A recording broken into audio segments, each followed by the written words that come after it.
Hello there, ladies and gentlemen, and welcome to a very special Geeks Who Like Sports special report. That's right, we have ourselves a World Series addendum added onto our show today. For those of you who don't know, the Dodgers did end up winning the World Series in Game 6, despite what I believed at the very least. And also, pardon the recycling trucks in the background, me and Lee knew we had to get on here, and we had to talk about what happened last night after the Game 6 victory for the Dodgers. There's a lot to unpack here. It is one of the... It both supports everything that we've been saying the past few months about the baseball season in a microcosm. Honestly, the last 4 innings of that game, plus the post-game, I don't know where to start. Should we start with the actual game itself and then go into the drama afterwards? What are your thoughts? No, let's go right into the drama. Look, I'm going to be honest with our audience here. We've been doing this show for well over a year. We have never came back on to do an addendum to an episode. Yeah. We simply could not wait a week to talk about this complete and utter disaster of a season that is the MLB. I don't even think the game matters. The Dodgers won the World Series. We know that. Yeah. Everybody listening knows that. We don't need to give any insight into that. Ray, I'll allow you to dive into what we do need to talk about because it's bizarre. It's blowing my mind. It is exactly a microcosm of the season. But if you're not aware, Ray's going to take you through it, and then we're going to have a quick segment on this, and then we're going to jump into the actual regular episode because this is horrendous what's going on right now. Yeah, it's absolutely terrible what ended up happening. Again, it just shows baseball dropping the ball at every level. Literally literally and metaphorically. Yes, early yesterday, Justin Turner was given a COVID test, which was positive.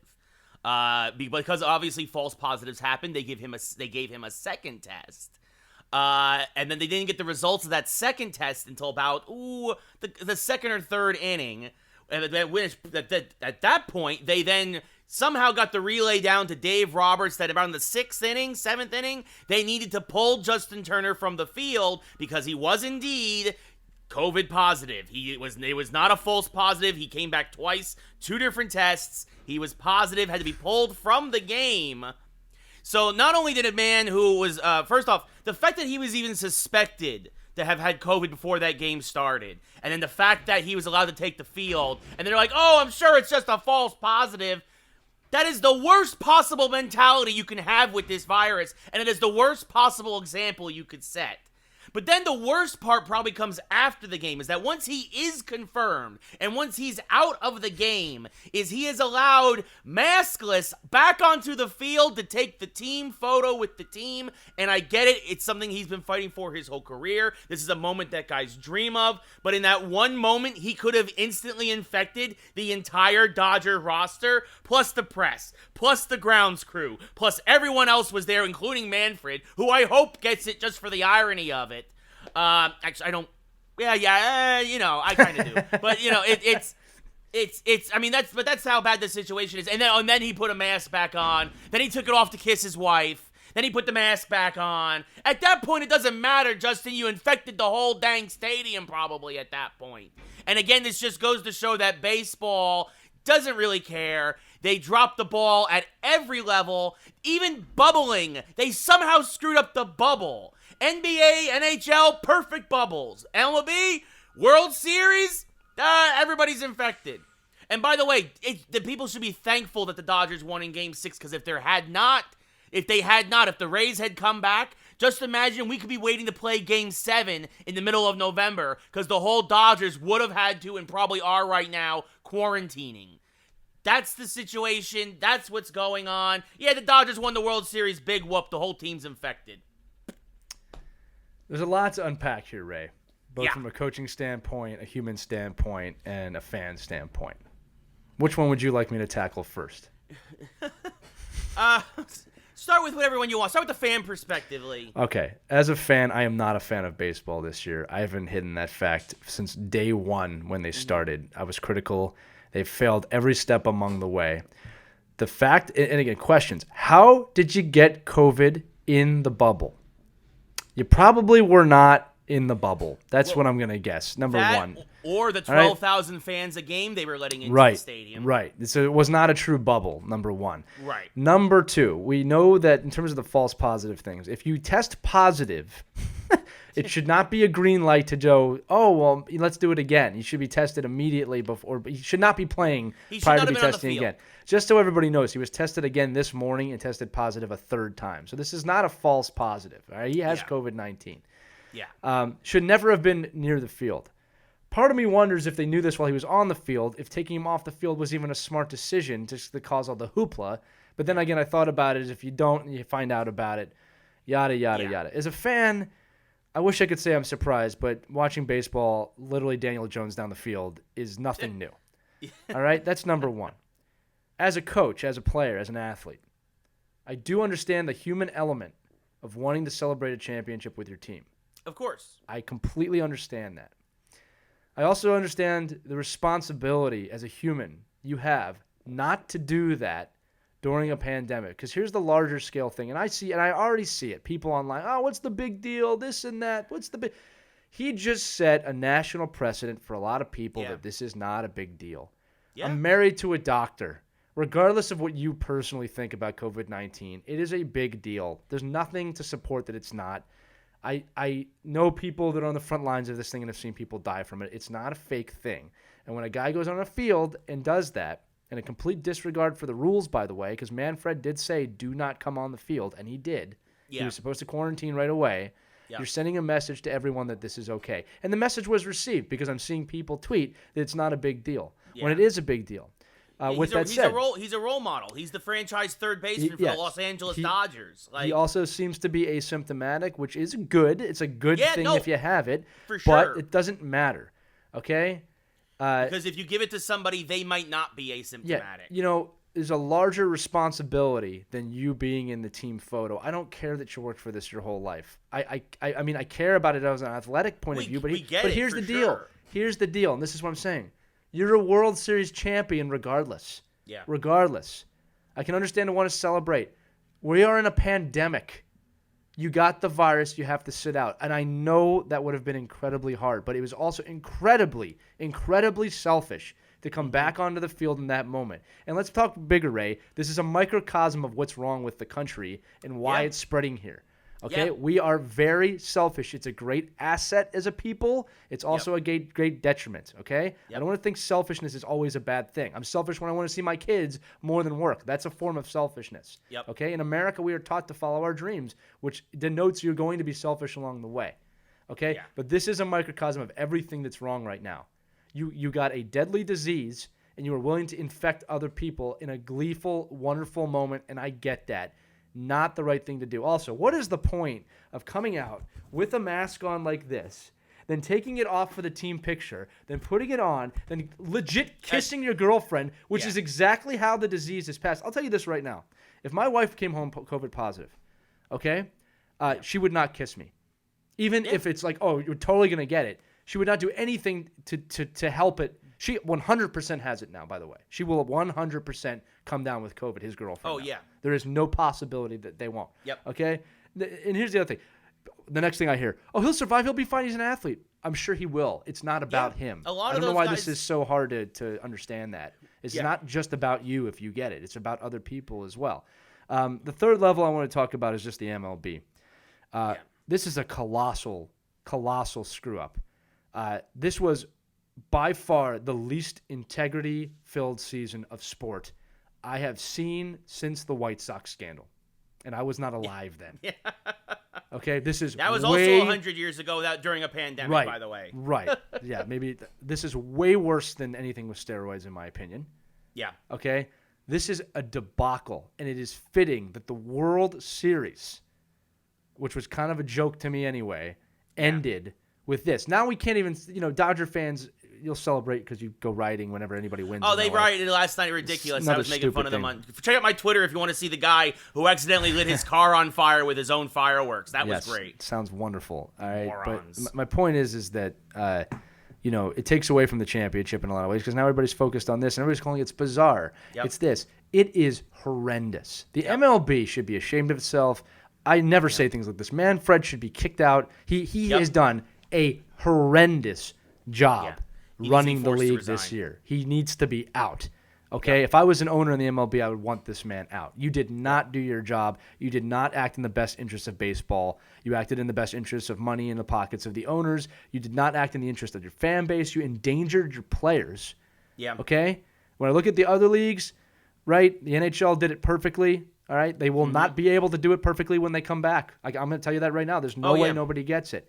Okay? Basketball did it nearly perfectly, right? Yeah. Football is doing quite well. All right, Overall, in the sense of this, yeah. that when someone gets it, there are fines when you do not wear a mask. There's clear discipline. And when someone gets it, most of the time they are quarantining right away. Yep. No questions asked, right? Manfred, this is the biggest slap in the face. You told a player, do not come back on the field, and he came back on the field. So either the player has to go or you need to go. And then we walk into this other roadblock, which is, are you going to punish Turner and not the Astros? So my point to you is this. I don't want to have that debate at all right now. Yeah. Horrendous. You have lost me as a fan for right now. All right? Yeah. And you are going to have to work to get me back. And you know, baseball, here's the thing. I don't think you really care about that. And that's the problem. That's the problem. Yeah, I mean, this potentially is a super spreader event. You had 12,000 people in attendance. You had the Dodgers. You had the Rays. You had the umpire crew. You had the press. You had the crew. Nice. You had all hugging him too, and it's just like, yep. Again, I get it on the human element level. I really, really do. I can't stress that enough. Okay, but it would have been a stronger message had you not come back out, that you had done the right thing, even though you were on the field. And you know, here's the cool thing. You know, taking the mask off for the picture. I would have left it on because you would have had the great reason to say, I'm wearing a mask because I have COVID-19. You know what? You'll be the only World Series champion in history to be able to say that. Now you're just going to be an idiot. All right, but it's just it's mind-boggling to me. Again, I think the bigger issue here is this is a microcosm of what's wrong right now and why this is spreading like crazy in the country. All right, is that we are a very selfish but determined people. And again, I really can't stress this enough. I don't want you out there thinking I'm saying that it's a bad thing. Okay, it is a bad thing right now. It's our greatest in asset, certain greatest exactly, in certain regards, in certain scenarios it works against bizarre. Anyway, congratulations to the Dodgers. I know this is not how you wanted to win in terms of the pandemic, but it has been a long time since the Dodgers won. 32 years. I do want to congratulate. We do congratulate teams when they win. I don't want to take anything away. They are World Series champions. They will forever be World Series champions. I take nothing away from that in what has been the most horrendous baseball season I've ever seen. Yeah, it was absolutely terrible. It was a bad game as well in terms of how it was played. Right. Also, just very briefly. We didn't even talk about the pitching. My God, we should. I'm sorry. We should talk about that. Yeah, no, idiots. I mean, this should have went to a Game 7, honestly. But I also just briefly want to mention, as you said it, Lee, and it's the truth.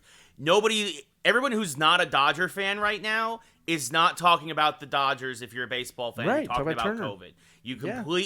Doing this completely undermines you guys as champions in terms of this moment. Right. And that, I think, is the biggest tragedy and the biggest shame if you are a baseball fan. Well, we said this at the start of the season, that the fear was that the champion would be crowned with this massive, overhanging, but this. We always knew that it was going to be the COVID year. All the champions this year are going to be the COVID year. And we talked about it. People can live with that. But we're going to have to hear about this. Is this a legitimate championship forever? It is, but we're going to have that discussion forever. Now, just transitioning real quick, later in this episode that we've already recorded, yes. You're going to see Ray and I have this conversation about allowing coaches to let players play the game and decide the game. Now, as fate would have it, we were right.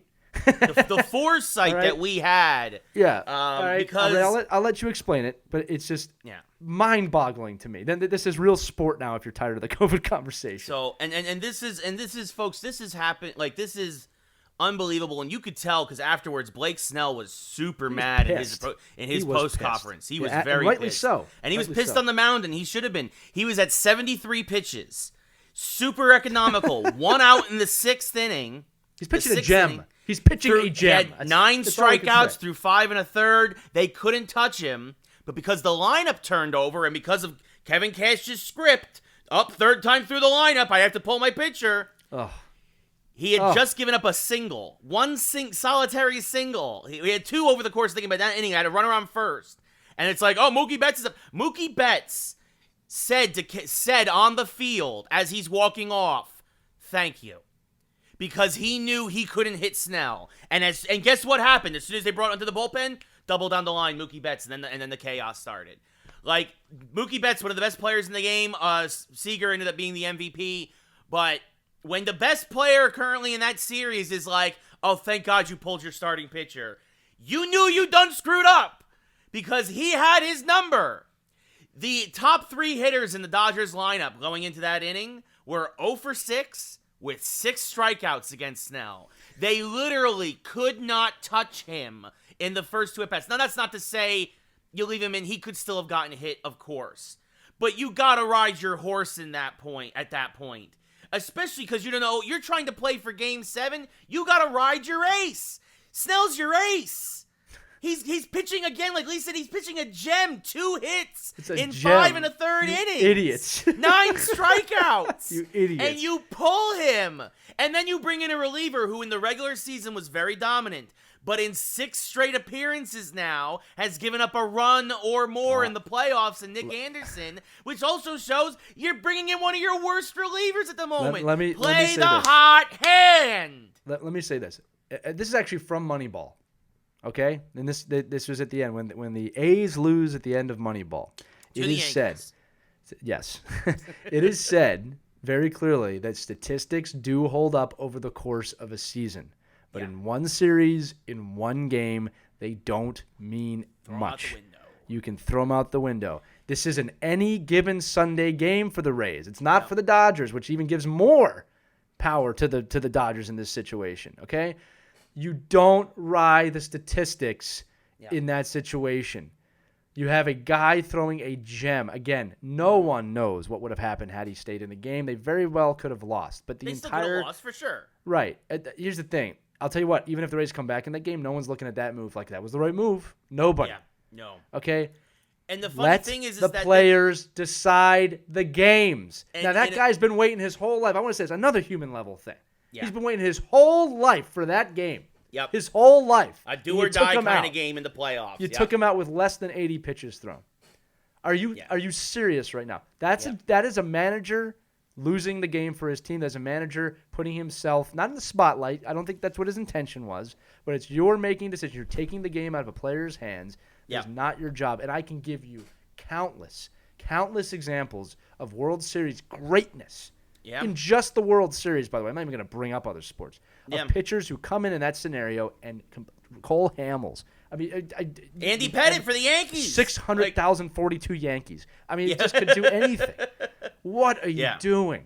Yeah. Where's the statistics to show that was the right move?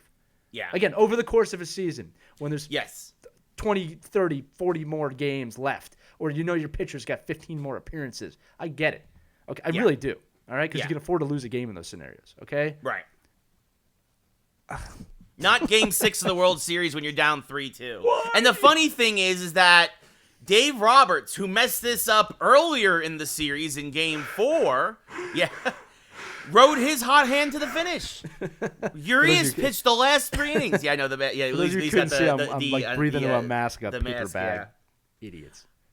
Anyway, Ray. Dave Roberts rode his hot hand the last 3 innings. Urias. Right. Look, I'm just going to say the irony, the switching of roles. We do have a great episode for you today, and actually it's a pretty fun, positive episode. We had to get on because this let us know what you think, first of all. I mean, even if you're a Dodgers fan, what did you think of this season? It was a mess. It was horrible. It was detrimental to society, okay? I'd say that. I don't think I'm unfair for saying that. Yeah. Okay? Let me rephrase it, okay? It set a very bad example for society. Yes. Okay, and it was capped off with this Turner moment. And again, I feel for Turner. I can't say this now. I really do feel for the guy. Yeah. I get it. You do wait your whole life for that. Unfortunately, the world's bigger than you, man. Yep. I don't know how else to say that. All right, you weren't thinking there. All right, you were thinking about yourself. And like I said, the least you could have done, I think if you wore a mask the whole time and not touched anybody, I think people would have even been a little bit more like, okay, you're there, you're around them already, but... Just a complete disgrace this baseball season. A complete disgrace. That's how I would describe it. Yeah. Well, and the funny thing is that a Sports Center had Kirk Gibson on after the game. That's fitting. Kirk Gibson, of course. The They probably had him World on Series standby. Of course. Dodger. Yeah, the one game one on the walk-off home run on basically on one leg against Dennis Eckersley. Right, exactly. Right. And he was basically like, wasn't baseball great this year? And I'm like, no! No! No, it wasn't! We're celebrating errors as excitement. Yeah, like, listen, in closing from me, and then Ray, I'll let you say if you have anything else. I am a two side of the coin guy. All right, there's been way more negatives than positive. If there's anything positive, all of the weaknesses of this league have been shown, like an open scab. And I will say this, I probably won't watch baseball again if this doesn't happen. I'm not kidding. Okay, no matter how good the Phillies get, if they do not take steps to heal some of these wounds, to fix some of the rights that once went wrong, hoping that each time that your next leap will beat... I'm sorry, that's Quantum Leap. If they do not fix these mistakes or show an effort, I'm not saying it has to be done immediately. If there's not some efforts here to fix this, I'm gone. The sport was already boring to me. All right, like I said, I like going with you to games, Ray, having a beer and watching the game. Yeah. But I'm tired of this. All right, I said this at the start of the season. I said this before the start of the season. I'm being very real here. Yep. I'm not trying to be over dramatic, keeping this in perspective as a sports person that has a sports show with his best friend. Okay? Baseball, you have broken my heart so many times in my life. Okay? You know, in the words of George Bush, fool me once, shame on me. Fool me twice, we just can't get fooled again. Yeah. All right? This is now, in my lifetime, at least the third time you've broken my heart. At least the third time. And I'm tired of it. I'm moving on. There's better sports. There's better sports to watch. You're boring to me. I'm not talking to baseball fans. I appreciate people that appreciate baseball. I understand the elegance and the beauty of the game. It's not there for me right now. I will go to hockey, football, and basketball all day right now over the MLB. Yep. Get your crap together. It's just that simple, folks. And they can start by getting rid of Rob Manfred. I agree. Never have I said that about any commissioner in sports, including Roger Goodell, by the way. Yeah. This guy has got to go. That was a disaster. Yep. So on that note, welcome to the Geeks Who Like Sports, episode number 80. We're going to return you now to your regularly scheduled program. Thank you all so much for tuning in, as always. And, enjoy the rest of the episode.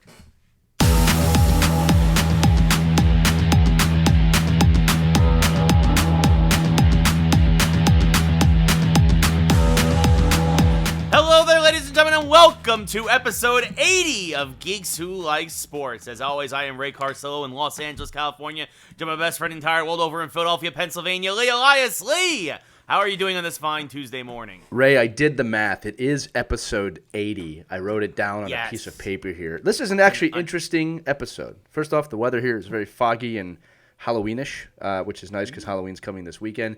This is a weird coincidence here. You don't know about this, but I'm about to tell it to you. This is our 80th episode. Coincidentally, this is the week of my father's 80th birthday. Oh, happy birthday, Ed! Hey! Which will be during the week this episode airs, which is exactly when we started this podcast. I knew that. I didn't know that at all. It just happened to work out that way. Episode 80, my father's 80th birthday. Happy birthday, Dad. We should also wish brand newborn our buddy Mike Alexander. Mike Alexander has a kid. Today. Yeah, so exactly. So births all around. He's another massive geek who likes sports, to be fair. Mike Alexander, birth of his daughter. Congratulations to you and Isabel. And to my father, happy 80th birthday. You've been on this earth 80 years, born in 40. It's 2020. Yes. Happy to have you. Multiple reasons why. Mainly because I'm not here if you're not. Carry the 6. Yes, the math checks out on that too. But Ray, I'm doing really well today. I'm actually excited about the show. We have... for a change, both of our segments are pretty positive today. Typically, the last few weeks we've had some negative stuff. I mean, we'll bitch about baseball. That's natural. But, it's going to be a good show today. First off, thank you all that are coming. If you're a new listener, old listener, returning listener, it's great to have you on episode 80, if you can believe that. We're well over 100 episodes complete with our leaderboard interviews. So welcome to another edition of Geeks Who Like Sports. Yes, welcome everybody. Like Lee said, we have a jam-packed episode. We got football, we got baseball, we got tons of TV and movie news. We're going to do a couple of video game reviews. And our question of the week, we're going to talk about Halloween candy. which should be a lot of fun, of course, in honor. Again, Halloween is only a few days away from when we're recording this. Yes, geeks who like sports, your gateway back to feeling like you're living in the 90s. Yes. Better times. Better times. Yeah, it doesn't matter how old you are. It's better times. Better times. Yes. For most of us. We'll say it like that. For most of us. Yes. Speaking of better times, I remember when the Giants were a good team. And they are not anymore. And we're going to get things started with football. And there's a lot of football news going on. A lot of big stories. It was a really interesting week in the NFL, but we're going to get things started, get it out of the way. My New York Giants find new ways to lose, once again giving up 2 touchdowns in the last 5 minutes to Lee's Philadelphia Eagles on Thursday night. And Daniel Jones is yet another new meme as the Eagles are in first place. First place, 2 wins. They're a game and a half up on the Giants, who are in last place.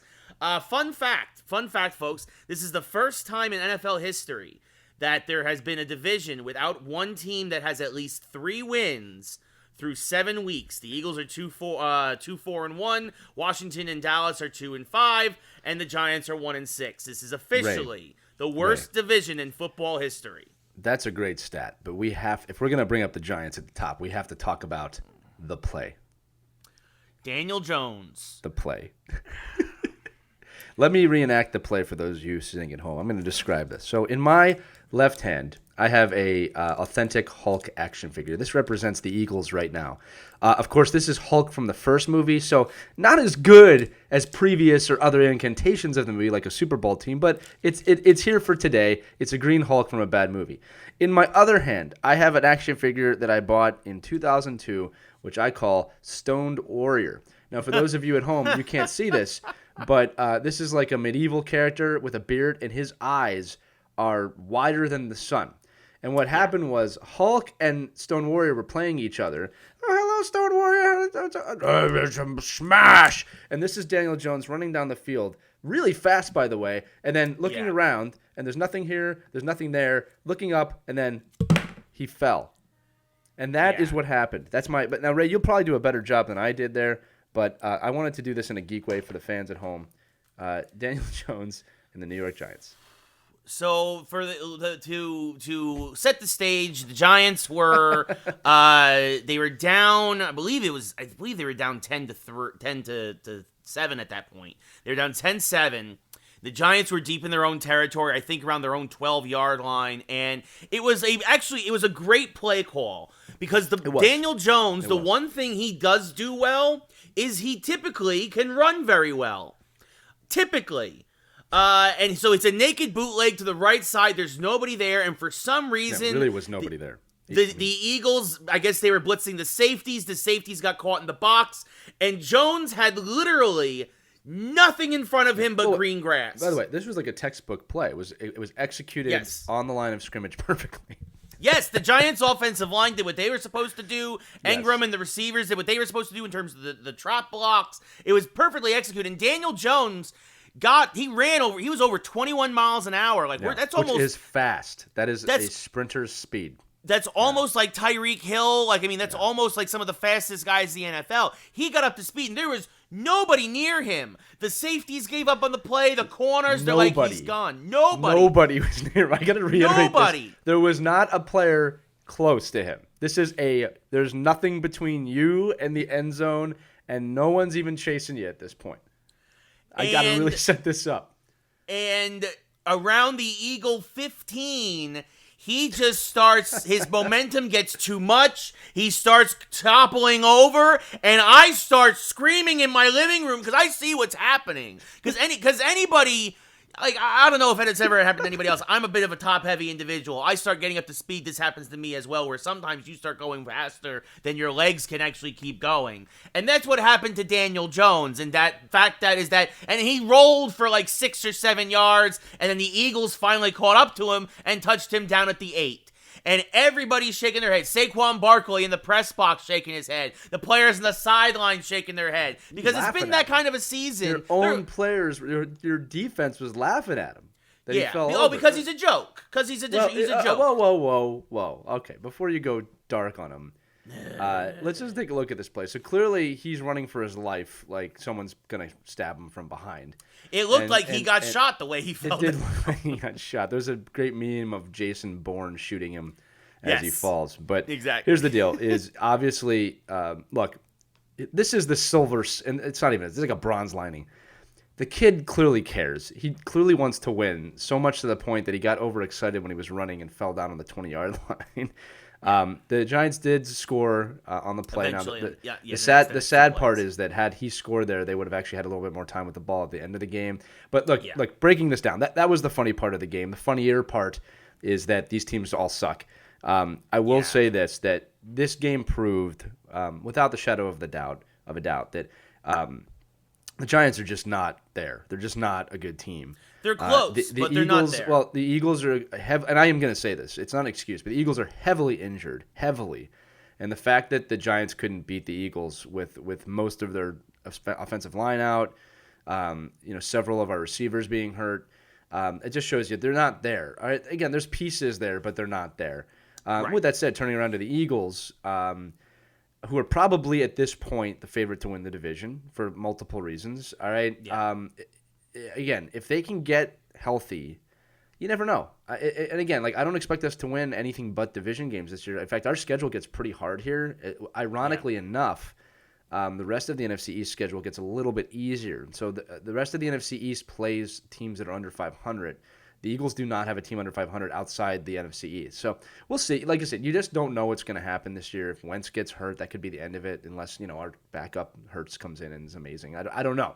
But my point is that the division's horrible, and that Daniel Jones falling down, that encompasses the entire NFC East, not just the New York Giants. But it was hilarious. I don't care if you're a Giants fan or not. It was one of the funniest things I've ever seen. It's weird, and it's horrible for you, Ray, but it was funny. You should laugh about it. One day the Giants will be good again. It's just not going to be this year. Yeah, it's just sad. I mean, again, the Giants now have lost 4 of their 6 games by less than 1 score. And again, showing the fact that they're close. They're a couple pieces away. I mean, and even that, if Evan Engram doesn't drop that easy pass on, I think it was 3rd and 6. The Giants continue a drive, and the Eagles don't get the ball back. Now, let me ask you a hypothetical question here. All right, yes. I want you to be very honest with me. Okay, if Eli Manning doesn't retire and he's still there right now, how is this team faring? Because you might be going for the division. To be fair, fair. Because that's the thing is that Jones made, look, for as many good passes as he made that game, he also made some really bad ones. Horrible. He was overthrowing people by 10 yards. He overthrew guys, underthrew a lot of guys. I mean, look, even Eli was never that inaccurate, right? Eli would make some of those bonehead interceptions where you're just like, where's he throwing to? But most of the time, Eli was very accurate. Daniel Jones is extremely sporadic with his passes. Right. I mean, and now he's in through 19 games. He's 4-15. He had another fumble at the end of the game that ended the game. The Eagles got a strip sack. Right. He's averaging, again, 2 turnovers a game in his career, which you cannot have. Again, his O-line is partly to blame. Partly to blame. And people keep blaming Andrew Thomas, who's a right tackle who got moved to left. That's very different. And he's also a rookie. Like you give him a little bit more in the NFL. In the NFL, yeah. Right. Like again, so he's a right tackle that got moved to left because Nate Solder backed out. This is what I'm thinking. The reason I bring this up is because remember they benched Eli last season. Yes. For Jones, and it's like I'm always saying about coaches to stop taking the ball out of the hands of the players. So it was a bonehead move to sit Eli Manning last year, and that set into motion Jones becoming the starter. Yeah. Okay. I'm not saying Eli would not have retired after last year. Probably would have. But I think if Eli Manning is the quarterback of the Giants right now, I think you might actually be looking for the division lead, if not in it. Because there's several games you win. There's several games you would have won Thursday. I think we're either 3-4 or 4-3. Right. Which is the division lead. Our defense this year is far better than it was last year. Right. I mean, I give credit where they. That's how close this is. I mean, they made some good linebacker signings, bringing Martinez and Fackrell over from Green Bay. Bradbury over from Carolina. These guys have fit right in and are fitting into the scheme for our new defensive coordinator, and they're playing well. Again, The Giants gave up. Look, the Giants' defense is still a top 5 defense. It is, or at least maybe top 10 now. I mean, top 10. Yeah. I mean, but like, if our offense wasn't literally second to last, the Giants' offense is second to last in the league. Well, I mean, but who are you ahead of? Small victories. I think we're ahead. I don't know. I think we're ahead of Washington or the Jets. We're ahead of the Jets. We're ahead of the Jets. I'm lobbing you volleyballs here. Until this last week when Washington put up a 25 spot on Dallas, right. I think we might have been ahead of Washington as well. Can we just together do a quick maniacal laugh for that?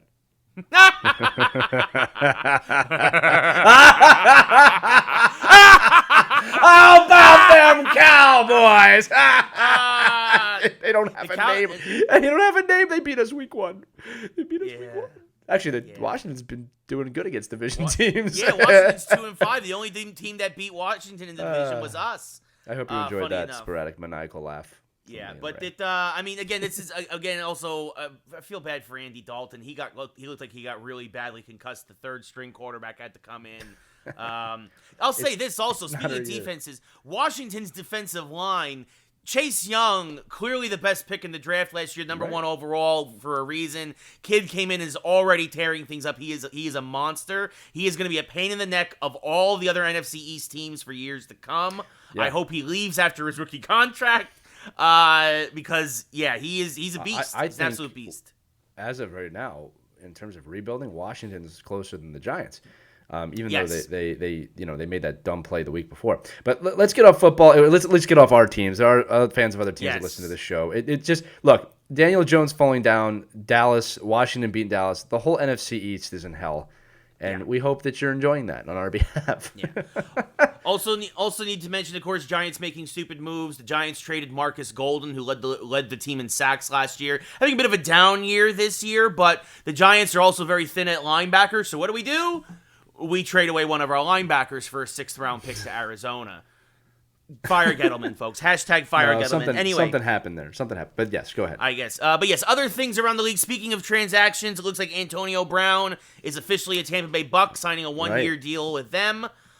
So this seems to me, for a team in Tampa that's gelling with Tom Brady, that's 5-2 after easily handling the Raiders this week and the Packers last week and looking like an NFC contender, like, instantly. First off, also it shows that Brady was right. He did have more in the tank because, holy cow, he looks, after a first couple of games of shaking the rust off, because, again, no preseason. Yeah. Looks great. Brady looks great. Yeah. And in fact, I believe after week 2 or week 3, he is the best quarterback in the league. Yeah, if you take away the first 2 weeks. Which really shouldn't surprise anybody. That shouldn't surprise anybody. It's more surprising what's happening in New England, but we'll talk about that. Antonio Brown, here's the deal. I'm going to take a deep breath here.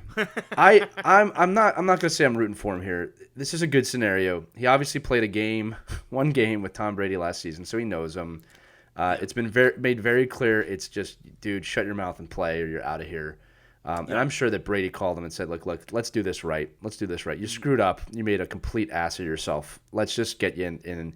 Suddenly the Buccaneers are an extremely dangerous team, thus making, I never thought I'd say this, making Tampa Bay the most successful city in sports right now. Yeah, right now. We're gonna get into that in a little bit with the World Series, but like. But no, even they are. I mean, they don't have a basketball team. Obviously with the Lightning, with Tampa. Yeah, they won the Stanley Cup. They potentially could win the World Series, but they're in it. And this team is winning. The Buccaneers are winning. Suddenly, Tampa Bay has become the city. They're in first place in their division, ahead of the Saints and ahead of the Panthers, and of course the Falcons are just as bad as the Giants. So what this means is put your bets down. In the year 2120, when the next pandemic comes, we know that Tampa Bay succeeds on pandemic years when they have professional sports teams in Tampa Bay. Okay? By then they'll have a basketball team. All right? So just bet it now. You won't be around to collect, but your kids, man, you got to think about your kids. That's it. What happens to your kids in the future? Think about the a-holes kids. Or something? Oh, no, nothing like that. Sorry, that was a thing. Go ahead. But so Tampa Bay looking really good again, winning 2 tough games in a row against the Raiders and the Packers.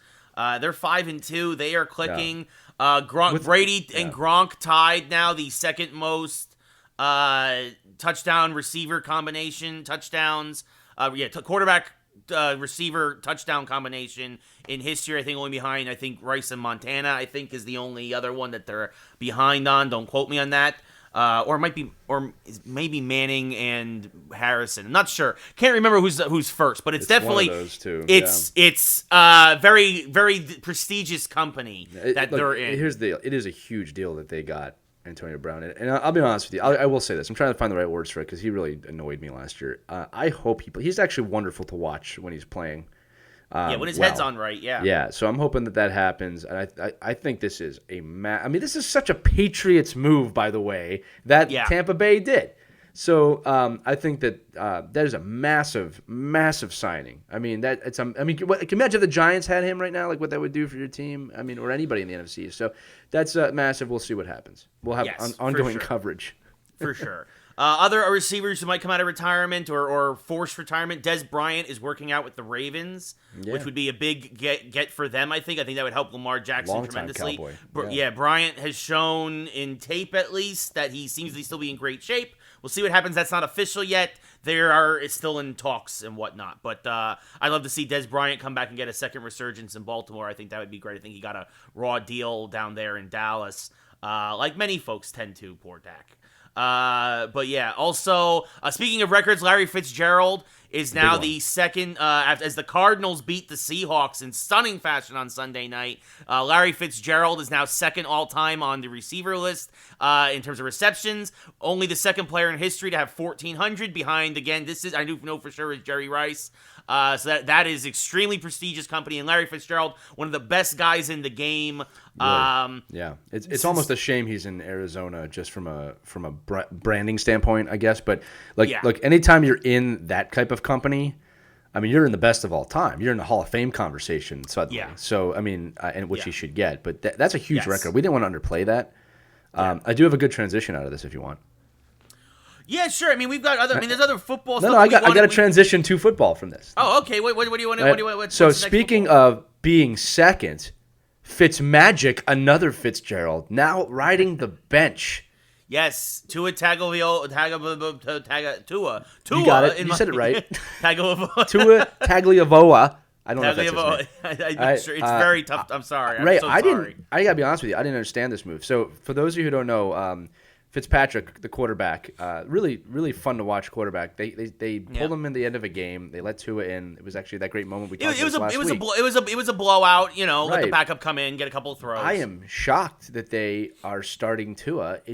None of this makes sense outside of a marketing standpoint. None of it. Yeah. And the thing is, I actually give Fitzpatrick credit for standing up for himself, which is not. I'm not always for that as a coach, as a team person, but this was clearly handled poorly in the locker room. Yeah. All right, and that's why he's standing up. He goes, and he didn't say anything like this is ridiculous. He was just like, I loved this team. I earned this position, and I'm devastated. I lost my job, and I'm kind of with him here. There was no reason not to have him start. There's. Right? I completely agree, but I also understand it because I've seen this before. Yeah, this is what the Giants did to Kurt Warner. People forget Kurt Warner and the Giants were 5-4, and then a wild card position at that time. Right, and then they benched him. They put Eli in, and of course the Giants went 1-6 down the stretch and finished 6-10. Didn't make the playoffs that year. But the Giants purposely were like, look, is it worth letting Eli sit for a full year and maybe making the playoffs and being bounced in the first round? Or kind of letting him get his reps in, probably getting a better pick to help him with some things, and then letting Kurt go. And, of course, Warner went on to Arizona, led them to an NFC championship. But, led them to a Super Bowl where they lost. Not a Pittsburgh. win, sorry. Well, yes. Yeah, I should have clarified that. You are absolutely right. That was in 2008. 2009. It was Super Bowl 43. So or no, not 43. It was a Super Bowl. It was a Super Bowl. I think it was 40. But here's the thing. Pittsburgh won. Pittsburgh beat the Cardinals. I can't remember which one. Miami's not 1-4. They were 3-3. Yeah, and they're on the cusp of the playoffs. They're them too. Yeah, remember 7 teams this year. There's 7 seeds this year, not 6. this is what I would say, and this is why it's a fair point you're making. But this is what I would say: the Giants had nothing to lose at that point. Right. All right. Look at me, Miami fans. Look at me, Ray. New England is not doing well. Okay. Yeah. Do you? This is the year you want to test fate. This is the year when, because let me tell you something about New England. They're gonna come back. They're gonna come roaring back. Okay. You're ahead of them right now. Right? Yes. I'm going to look up Miami's schedule right now. All right? I'm going to tell you, I don't know who they're playing. Well, while you're looking that up, I will say, though, Miami right now is on the outside looking in, right? Buffalo is winning the division. I understand Obviously, that. Tennessee, Kansas City, Baltimore. There's a lot of teams in front of Miami. And the AFC is stacked. I mean, they would have to go on quite the run, Miami, in order to make the playoffs, even at 3-3, right? If they were in the NFC, it'd be a different story. The AFC, they have a bye week. Right, they're coming off their bye, right? So, and that's why they did this now. That's why they did this now. But now, listen, you got the Rams, you got the Cardinals, you got the Chargers, you got the Broncos, you got the Jets, Bengals, Chiefs, okay, loss. And then probably Pats, Raiders, so 4-3 right there. Then the Pats, you said. Yeah, but like I said, look, you got the guy with Fitzpatrick that kind of shocks people at times with this. So like I get it. Miami plays well against New England. So say you beat New England there, so you're 8-6 with the last 2 games to go. Yeah. But let's say Miami does go 10-6 and somehow squeaks into the playoffs. Right. Is it worth? And this is the thing. This is exactly the same position the Giants were in 15 years ago. Is it worth being bounced in the first round, getting some excitement behind the team, getting a worse draft pick, and then starting Tua next year, which was always the plan anyway? Fitzpatrick knew this was his last year as the starter in Miami. Yeah. I mean, and so I get it. I do believe it could have been handled better. Mind you, this is never an easy situation because the Giants handled it terribly 15 years ago as well. You're caught between a rock and a hard place. This is what I will say. Okay, this was clearly planned, number one. I'm not saying it's bad, but it was clearly planned. I do understand they want to start their franchise quarterback now. I get that, okay, because it is experience. But with that said, I'm interested to hear how that conversation went. You have a guy that's dying for the team right now. It's his last year. Like, again, I'm all about winning. The other thing, too, is I'm wondering if Tua is just unbelievable at practice right now. I mean, there's a lot of factors we don't know. I always say that when we talk about sports. We're not in the locker room. We don't know. But I feel for Fitzpatrick. I really do. Yeah. Because especially after a win. And that's a good point. If Tua comes out and balls, right? Awesome, then you're kind of just like, well, you know what? They made the right move. You know, so it's going to be. So we'll see. We'll keep an eye on Miami. Something I never thought I'd say before. Miami, by the way, not Tampa Bay. They haven't won anything in a long time outside the Heat. Yeah, definitely. Miami. The poor Dolphins.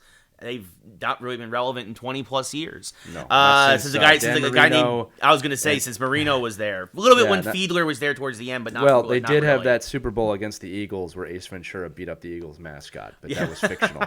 That's the closest they've got recently. I love that movie, but so. That does it for the pros. We could probably talk about pro football all day, but also want to quickly get in a rare college game, and typically not on a lot of people's radars, most likely. Rice versus Middle Tennessee. Yeah, huge matchup. Huge matchup in football. I think Middle Tennessee was 1-5. This was Rice's first game of the year because of COVID, different teams starting their schedules at different points. Some teams are only going to play a few games. Some are going to play their full schedules. It's really weird in college right now. But, Lee, considering that you guys were the Eagles were the beneficiaries of the double doink, you could probably truly appreciate that Rice lost. They would eventually lose. The game was tied. Would eventually lose in overtime, though, to Middle Tennessee after the go-ahead field goal was missed on a quadruple doink. That's not a triple. Left upright. Crossbar, right upright, back to the crossbar, and out. I have never seen that before. I've never seen that before. Even a triple one I would understand, but a quadruple one. So again, for those of you listening, I want you to understand this. If you're a hockey fan or not, it'd be like hitting the left post, hitting the crossbar, hitting the right post, hitting the crossbar, and bouncing out. And then Ray and I were talking about this. This is where it gets crazy. We were talking about the math behind this, right? Yeah. Like things that have to happen. What is the statistical analysis? What are the chances of this happening? You have to think about how the football is spinning, the wind. We talked about the reverb on the posts after it gets hit. We're talking millimeters of like if it bounces a different way, it goes in. So it's mind blowing. We have this up on our Facebook group, Geeks Who Like Sports. You have to see it if you've never seen a quadruple. Just look up. Hits the post 4 times. Again, we have a recurring theme here today. Google Quadruple DOINK. It's this is what my eyes looked like when I was watching this. It was just, you have got to be kidding me right now. Yeah, just it's the action figure with the bugged out eyes again. And then the worst part about it, and I pointed this out to Ray after I was like, Ray, you have to watch this. You have to see this. The worst part about it is if you look at the top of the screen, you see one of the players of the kicking team just collapse. Like, you've got to be kidding me. Yeah. Here's the other thing too, man. Like I'm glad the kicker's name's not out there because he'll never be forgotten for that. The quadruple doink. I have never seen that before in my life, and we probably will never see it again.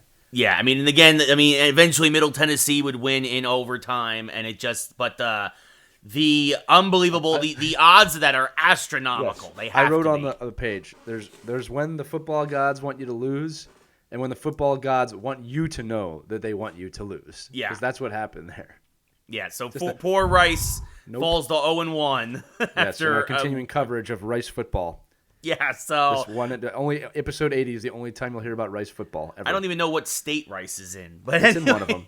It's in one of them.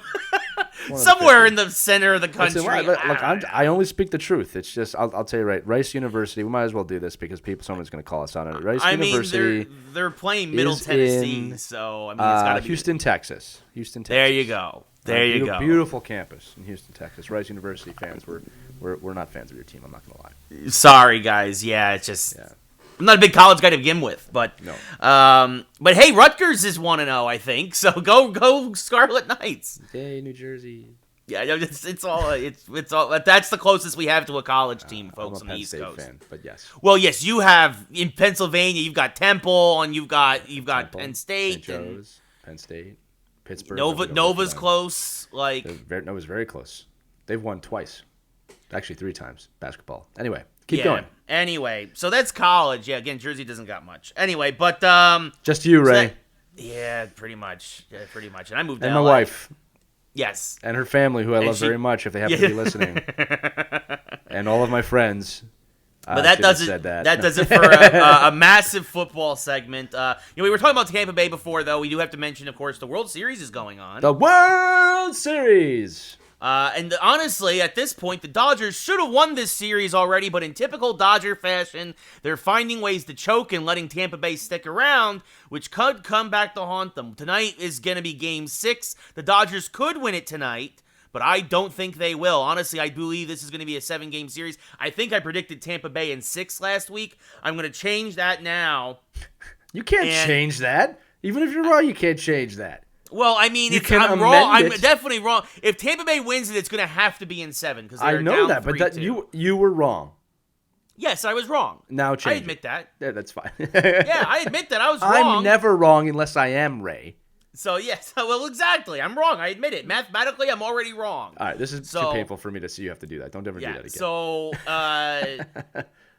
if Tampa Bay wins, I think now the Dodgers will win it in 7 just because the Dodgers are going to have a better starter going in Game 7. But I think they are definitely dropping Game 6 because tonight's one of those bullpen games, which God knows I am so sick of in the playoffs. And I'm sick of in baseball, period. But it's basically they're going to have Tony Gonsolin start. He's going to go a couple of innings, and it's going to just be a parade of arms that Dave Roberts doesn't know how to use because, again, Dave Roberts' terrible management of the bullpen and terrible coaching is the reason why the Dodgers lost, a big reason why the Dodgers lost Game 4. In the most improbable comeback ever, the first time a game ended in the playoffs in baseball history on a double error, one in center field and one on the catcher. Now, for those of you who don't know, this was actually a great baseball game. It was back and forth, back and forth. Dodgers were ahead for a lot of it. Tampa Bay came back on a 3-run home run. Then the Dodgers took the lead back. Then Tampa Bay tied it up. Then the Dodgers retook the lead. So it's 7-6, 2 outs, runners at first and second, the bottom of the 9th. Brett Phillips, this is a great story. A guy who was traded from Kansas City to Tampa Bay right before the trade deadline. Hasn't had a hit since September 25th. Right? He wasn't even on the roster for the ALCS against Houston. added back to the roster, pinch hitting, last bat off the bench for Kevin Cash, gets a base hit. Now, at the very least, this would have been a game-tying single. Kenley Jansen blows another save, his 4th career postseason blown save, because he's garbage. But for some reason, Dave Roberts continues to go to this guy. And he's a very nice guy. I feel for him. I really do. I actually really like Kenley Jansen as a person. But he's a choke artist. Sometimes you don't want the nice guy being the closer. Just saying. Exactly. He doesn't have... Look, he just chokes in the playoffs, and any Dodger fan can admit this. But again, Roberts mismanaged the entire game, pulled his starter too early, left some of his other relievers in too long, completely mismanaged the game. Jansen's in there, though, because he's basically the last arm left in the bullpen, so he's got to close it anyway. Base hit to center field. Chris Taylor, who's an infielder, forced to play center field because Clay Bellinger hurt himself on a home run celebration in the NLCS. This is true. He hurt his shoulder in the NLCS celebrating one of his home runs because he's a moron. So you have an infielder playing center field, bobbles the ball, allowing a Rosarena, who's another great story for Tampa Bay, got from second to third. Taylor throws home as a Rosarena tries to score and falls over. Very Daniel Jones-like, but the ball gets away from the catcher, Will Smith. A Rosarena gets up, walks home, lands on home plate, and the Rays walk off game 4 on 2 errors. Sorry, got very loud and excited. No. I was saying he was tapping home plate. Oh, yeah, he was tapping home plate. I would never shut you up. Yeah. Jeez, no. For those of you listening, I was tapping my hand. It does look a little bit like calm down, but that's not what I'm trying to do. Ray, I went into broadcaster mode. No, yeah, that's fine. Listen, I'm going to say this.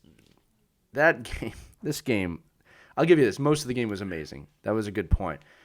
I hate that baseball fans are celebrating this game. I'm going to go on a little bit of a rant here. I hate it. All right? That is not World Series level baseball. Number 1, fans in Tampa Bay, we won. You didn't win. The Dodgers lost the game. That's definitely a situation where a team lost the game, not you won the game. You earned the place to be there to win it. Yeah. All right, but calm down with that. Number 2, this is not World Series level baseball. It's embarrassing. Number 3, and this is the one that really pisses me off, the amount of people coming out. It was so exciting. The way it ended was so exciting. 2 words for you. Try hockey. You've got to be kidding me. You've got to be kidding me that 2 errors is exciting. This has been a horrendous baseball season, number 1. Number 2, you'll go for anything right now. That's how desperate baseball fans are for something exciting. You would have cheered for anything. I am so tired of that Major League Baseball this season. I cannot wait for this season. And it is a train wreck. It was horrible. All right? 2 errors to end a World Series game? And we're celebrating that, baseball fans. We're celebrating that. All right? I've always acknowledged that baseball is a very different paced sport. It is a leisure sport. I enjoy going to the ballpark with my friends, having a beer, and watching the game, which no one can do. All right, but I will say this. This is not good. The game has some major problems that need to be fixed. Okay? I'm not talking about the errors. Errors are part of baseball. We've talked about this. It's the only sport that has a major stat for when you screw up because there's a perfect answer for every play. Yeah. This is not something you should be celebrating. I get the excitement factor in the last second win. Try hockey. It happens every single minute of the game. Yeah. Or at least stop ripping hockey. Because that was horrible, right? And I'm going to say this again. That was not conducive of World Series level baseball. It's embarrassing to me for the sport. All right? Yeah, so I'm not happy with that play. I don't care who wins the World Series this year. I do not care about baseball this year. And you know I don't hate baseball. All right? It's like an ex-girlfriend to me right now. You cheated on me with the coronavirus like 7 times with different teams. And a trash can. Yes. By the way, oh man, if Houston was there, I would have been losing my mind. Oh yeah, I mean that's my mind. I mean that's the thing too, and I'm only rooting against the Dodgers because I don't want LA to burn only 2 weeks after burning already because after the Lakers won. But the Rays, embarrassing. Yeah, it's this is the game. Look, and I talked about this with my buddy Andrew the other night when this happened. Is that this is the problem with a lot of the current managers, and not just Kevin Cash and Dave Roberts, but Aaron Boone is also with this, and a lot of the new up and coming managers. Is that a lot of these guys aren't present in the moment. They're looking at scripts. They're like, I'm going to go to this pitcher in this moment no matter what. And because of this, you have a guy like Kenley Jansen, who has a history of blowing saves in the playoffs. And to be fair, to set up, he walked the guy. It was a broken bat single that kept that inning alive, which we've seen. It's a shame. It was 2 inches out of the reach of the second baseman. That happens. Bloopers happen in baseball all the time. And then obviously a hard hit single up the middle ties the game, but then 2 errors to allow that second runner to score is unforgivable. But also, again, if maybe you weren't relying, if you hadn't listened to your script and used 7 pitchers to get to Jansen there in the 9th, you could have gone to somebody else. Be present and watch the game. When the managers of the teams are bored, the game has a problem. Right. This is what I will tell you, because I'm a coach. I've used sabermetrics. I've used analytics. I understand the data game in my sport. Of course. Okay? Well, in any sport. Follow me. I fully believe in the science behind those stats. This is the problem with having a script, okay? Especially in postseason and championship level sports, okay? Mm-hmm. There's a thing called emotions that aren't part of your script. Exactly. There's a thing called going to the next level. And I don't know how many athletes from Christmas past we have to go through that had an amazing championship run out of nowhere and maybe never did again. I don't know, Ray. Have any of the Yankees ever had an improbable, unbelievable, and fantastic postseason event? Have any of them, like hitting 3 home runs in a row in a game? Has that ever happened before? So my point to you is this. I'm doing my rock head move. Or the only perfect game in World Series history. Yeah, no big deal, right? So my point is this. As a manager, you have to trust in the math. But if you go out there and you look at a guy and you say, he's got some stuff right now, this is where you win. You take risks. I'll give you a football coach. Peterson did this. And I'm sorry to use the Eagles as an example. He did this against the Pats. He had a script. He didn't stick with it. You want to run the Phillies special? Run the Phillies special. I trust you, athletes, to win the game. Yes. Athletes. Yes. Ah! At some Everybody point, in my house just heard that, and I don't care.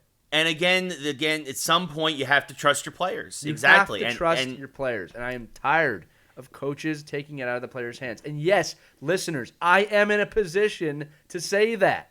Yes. All right? I would Lee's a championship-winning coach, guys. Yes. I hate to qualify myself, but so many people talk like that. I am in a position to say that. You have to let your players be creative. I'll give you a great example from last year. It did not it did go in their favor. Philadelphia Flyers, sorry.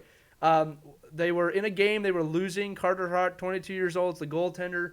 I think a timeout happened or something happened where he comes to the bench, and the head coach of the Flyers literally said, I was going to pull him, and I looked into his eyes, and I realized he was fine. And he put him back in net, and we ended up winning the game. Yeah. All right? That's against the script. The script was we're getting blown out a little bit, pull him. And we still won the game, and he played. This is my point.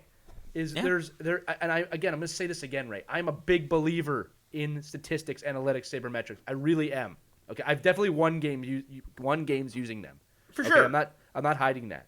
Okay, but there's another element. You cannot just stick to the math. There is a human element that you have to consider. All right, and again, look, I'll give you an example of this when this goes the other way. Rivera against the Giants when he was with Washington. All right, he miscalculated his team in that game. That was a moment you want to follow the statistics, and he didn't. Yeah, okay? but you got to have your hand on the pulse of the game and on your team. You gotta be able. You gotta watch what's going on. Again, another great story. I remember this all the time. Is that Joe Torre in the playoffs? David Cohn was starting to get a little tired, and he needed one more out, and he went to the mound. And Cohn looked him in the eye and said, "I got this. Right. Give me one more guy." Right. And he got him, and he got the guy. Statistics would not have supported that move. Not at all. Okay, not at all. But that's my point. That's a gut check decision. You let the athlete, do what he's supposed to do. Yeah. Why would you not give the ball to beast mode? And then that's our transition out of this because I can't have a conversation. Yeah, no, we can talk about this all day. And again, Dave Roberts just doesn't get. He's literally had a bullpen full of closers and doesn't know how to use any of them. I can't wait for baseball to end. I cannot wait. That's so where I'm at. We'll do a full World Series recap. It'll be over next week again. Game 6. Ray will do a full World Series recap. I will sit here and watch him do. We're recording this on October 27th, so it's about 12 hours before Game 6 starts. Yeah, the series is probably over when you're watching this. To be fair, by the time this airs, the series is definitely over because Game 6 and 7 would have been played already. And I will be happy. Yes, because it's over.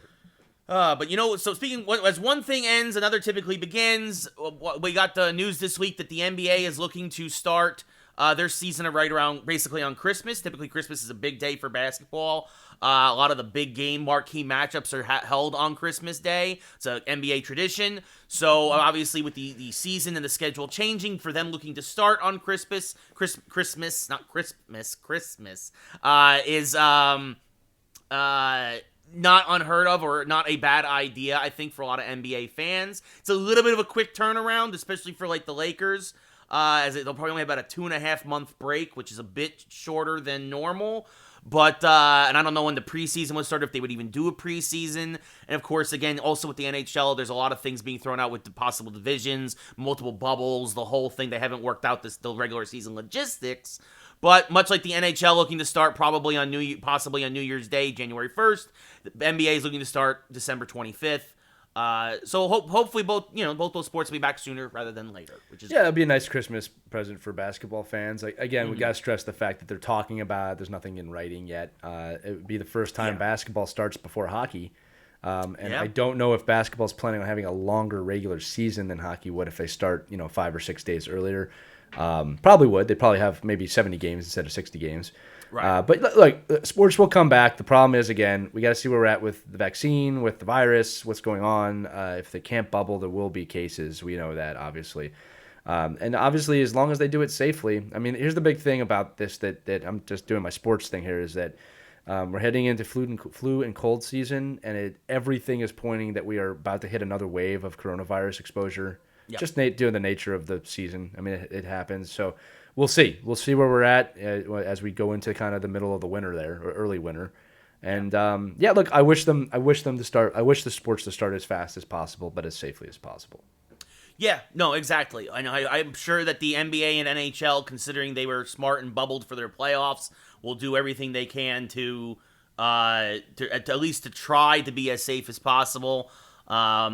And we'll see what happens if there's any kind of division realignment for a year. Again, we know, probably a shortened season. You won't have a full 82-game season. But, look, there's been plenty of strike years where there's been 40 games played or 45, and we've seen this from both of those sports. So it's not the craziest thing in the world for there to be a 60 or 70-game season. But, yeah, again, as long as they start safely, we will welcome them back with open arms. Right. And that brings us, speaking of hockey, this is our transitional... that does it for sports traditionally. We're going to talk now about our geek segment. We're going to kick things off with some game reviews, and we're starting with NHL 21. Video hockey, yes. Video game hockey, yes. And it is terrible. Let me tell you, folks, it is one of the worst versions of NHL I've ever played, probably from year over year. This game is, I wouldn't say it's busted, but it's very much a copy and paste job. The couple of things that they've added in terms of Be a Pro, they're not fun, they're not interesting. They really just kind of slow things down with, some really stupid ideas like, hey, do you want to be on a cereal box? Of course I do, Mr. Agent Man. Great, here's some money that really means nothing for your player and all this. And then, by the way, hey, coach, I'm going to go out and score a goal. If you don't score a goal, I'm going to take away 2 of your morale, and I'm going to make you play worse next game. What? What? Oh, God. And not to mention, also, by the way, and that's just Be a Pro, so all that stuff is stupid. Also, we have the Seattle Kraken logos. We have the Seattle Kraken jerseys. We know what they're going to look like. Why they are not in the game. It's very simple to just add a couple of logos into a video game. Why those aren't in the game for expansion franchise mode, so that you could just make the Seattle Kraken now if you want to, like I did, and not make the ugly, bright, neon blue uniforms that I made, which you can go check out on my Twitch channel, twitch.tv. Look like the California Seals.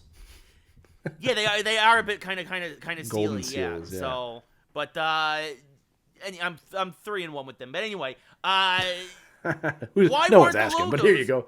Yeah. Why aren't the logos in the game? It just feels like this was a rush job. This feels like this was not even a rush job, because they actually had more time than usual because they delayed the game a month.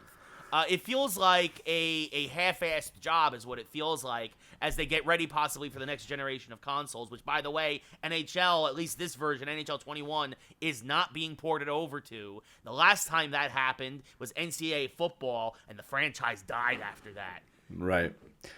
It's there's a lot of mistakes 5 out in of this 10. game. 5 out of Yeah, 10. there's a lot of mistakes in this game. Number one, Ray, as you said, the Be a Pro mode, the idea was kind of good about interacting with your GM and your coach to do things, but I've never once in my life told a player, hey, if you score here, I'll give you this, and if you don't, I'll give you that. I think it's just playing to the Instagram kind of the negative side of Instagram, like the bling bling world, if you will, or the like look at me world, which is part of the problem. It's not what hockey's about. The gameplay looks exactly the same. Yes. It's very cool that they added in some really stupid moves. I mean, like, oh look, you can pick the puck up now, the and then you can do the no look one, and it's like, guys, look, who was asking for that? Who was asking for that? And, the fans wanted it. Who was asking for that?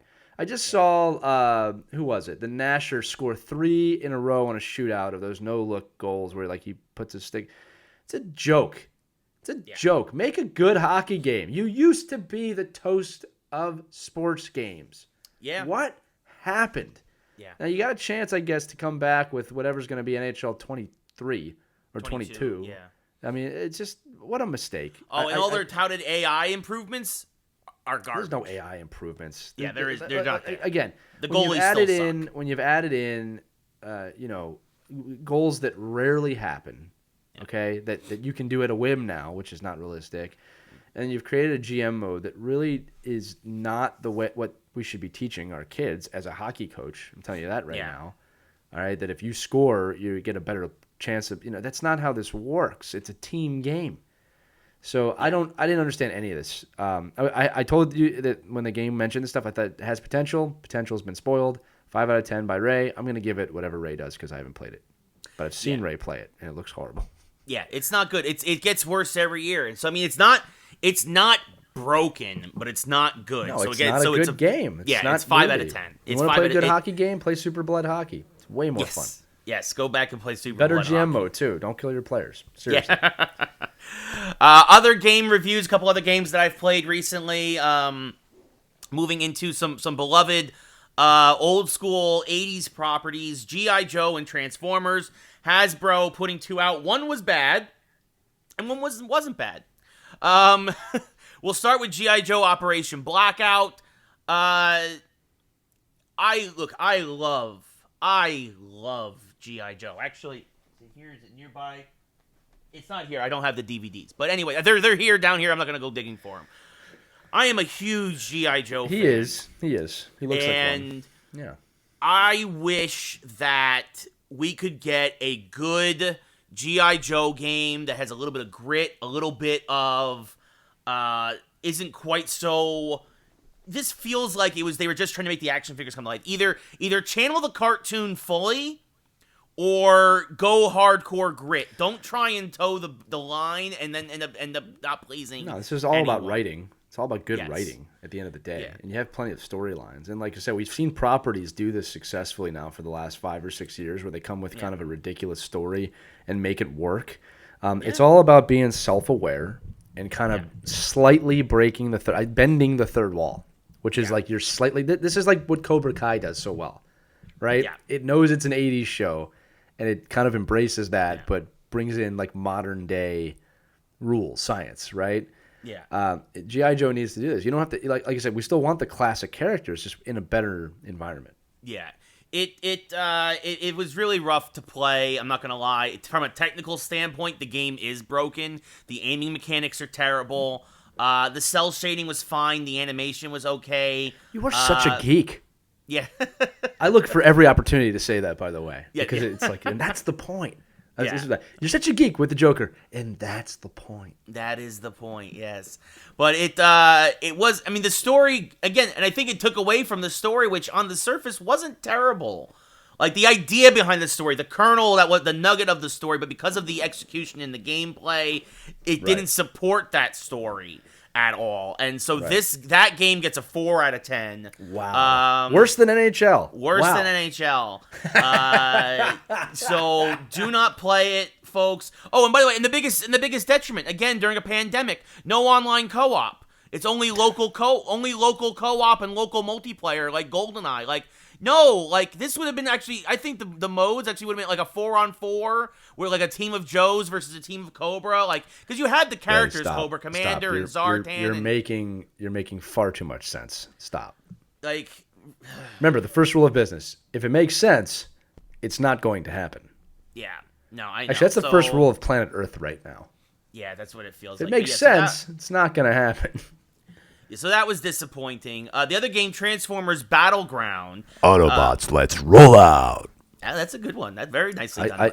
Here's the funny thing about this one. I can't do it this year. But when I get a cold and like your throat gets real raspy, yeah, I can do it perfectly. And like, nice. So I just end up walking around my house like, I need a tissue, and where will I find one? Where the auto spark is in the bathroom. Logan, my son, let's go to bed. Daddy, you're scaring me. That's right. Let's roll out. That's great.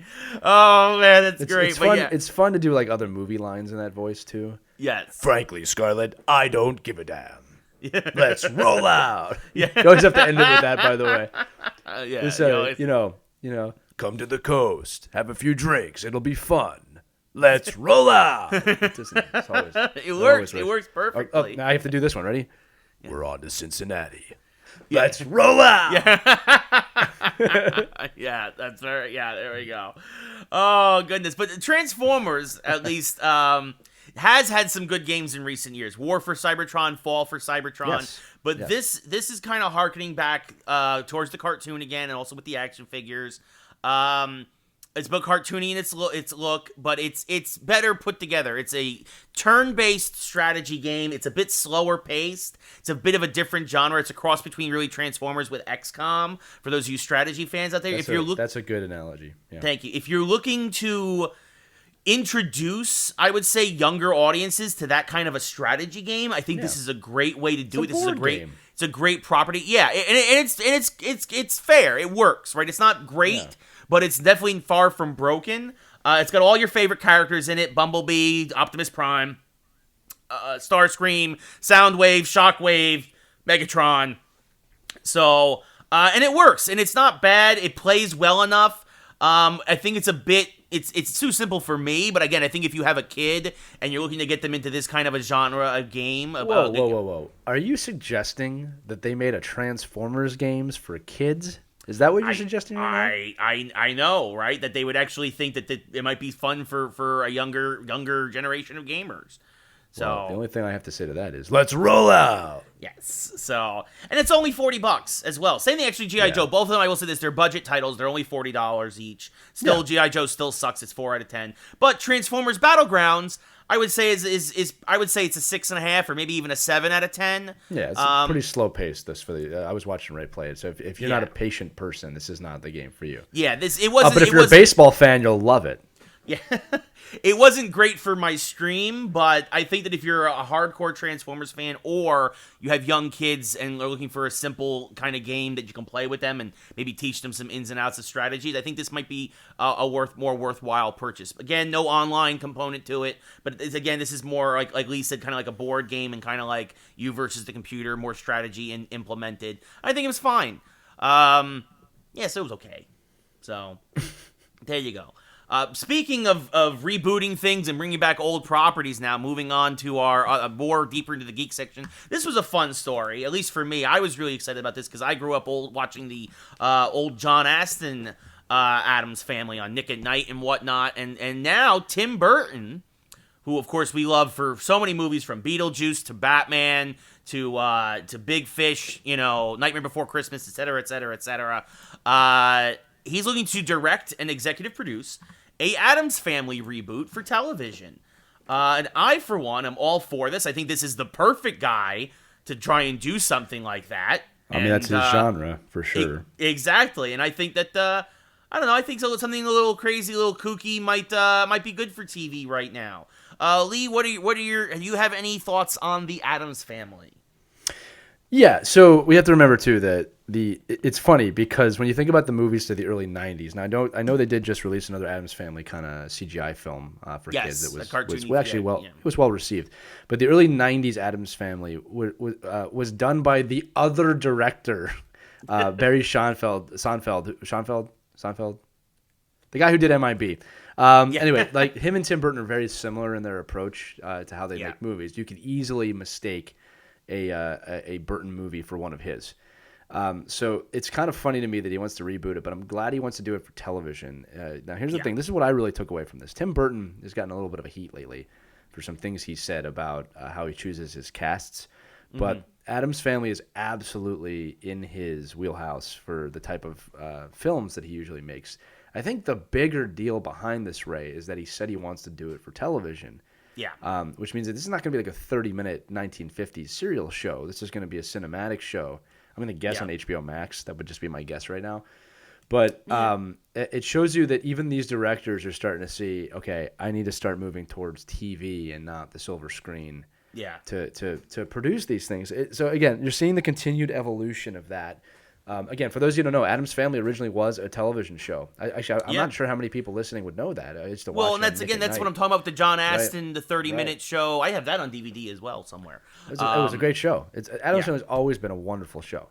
Yeah, wonderful property. And films too. Addams Family. Raul Julia, back in the early 90s. Amazing. Yeah. Again, both of them were really well done. So we could use a little more Tim Burton type movies right now. It's just funny that he's kind of taking the property from his cousin director that does the same type of movies that he does. Burton's always been a little bit darker. Obviously, that's his style. But the Addams Family's a little bit dark.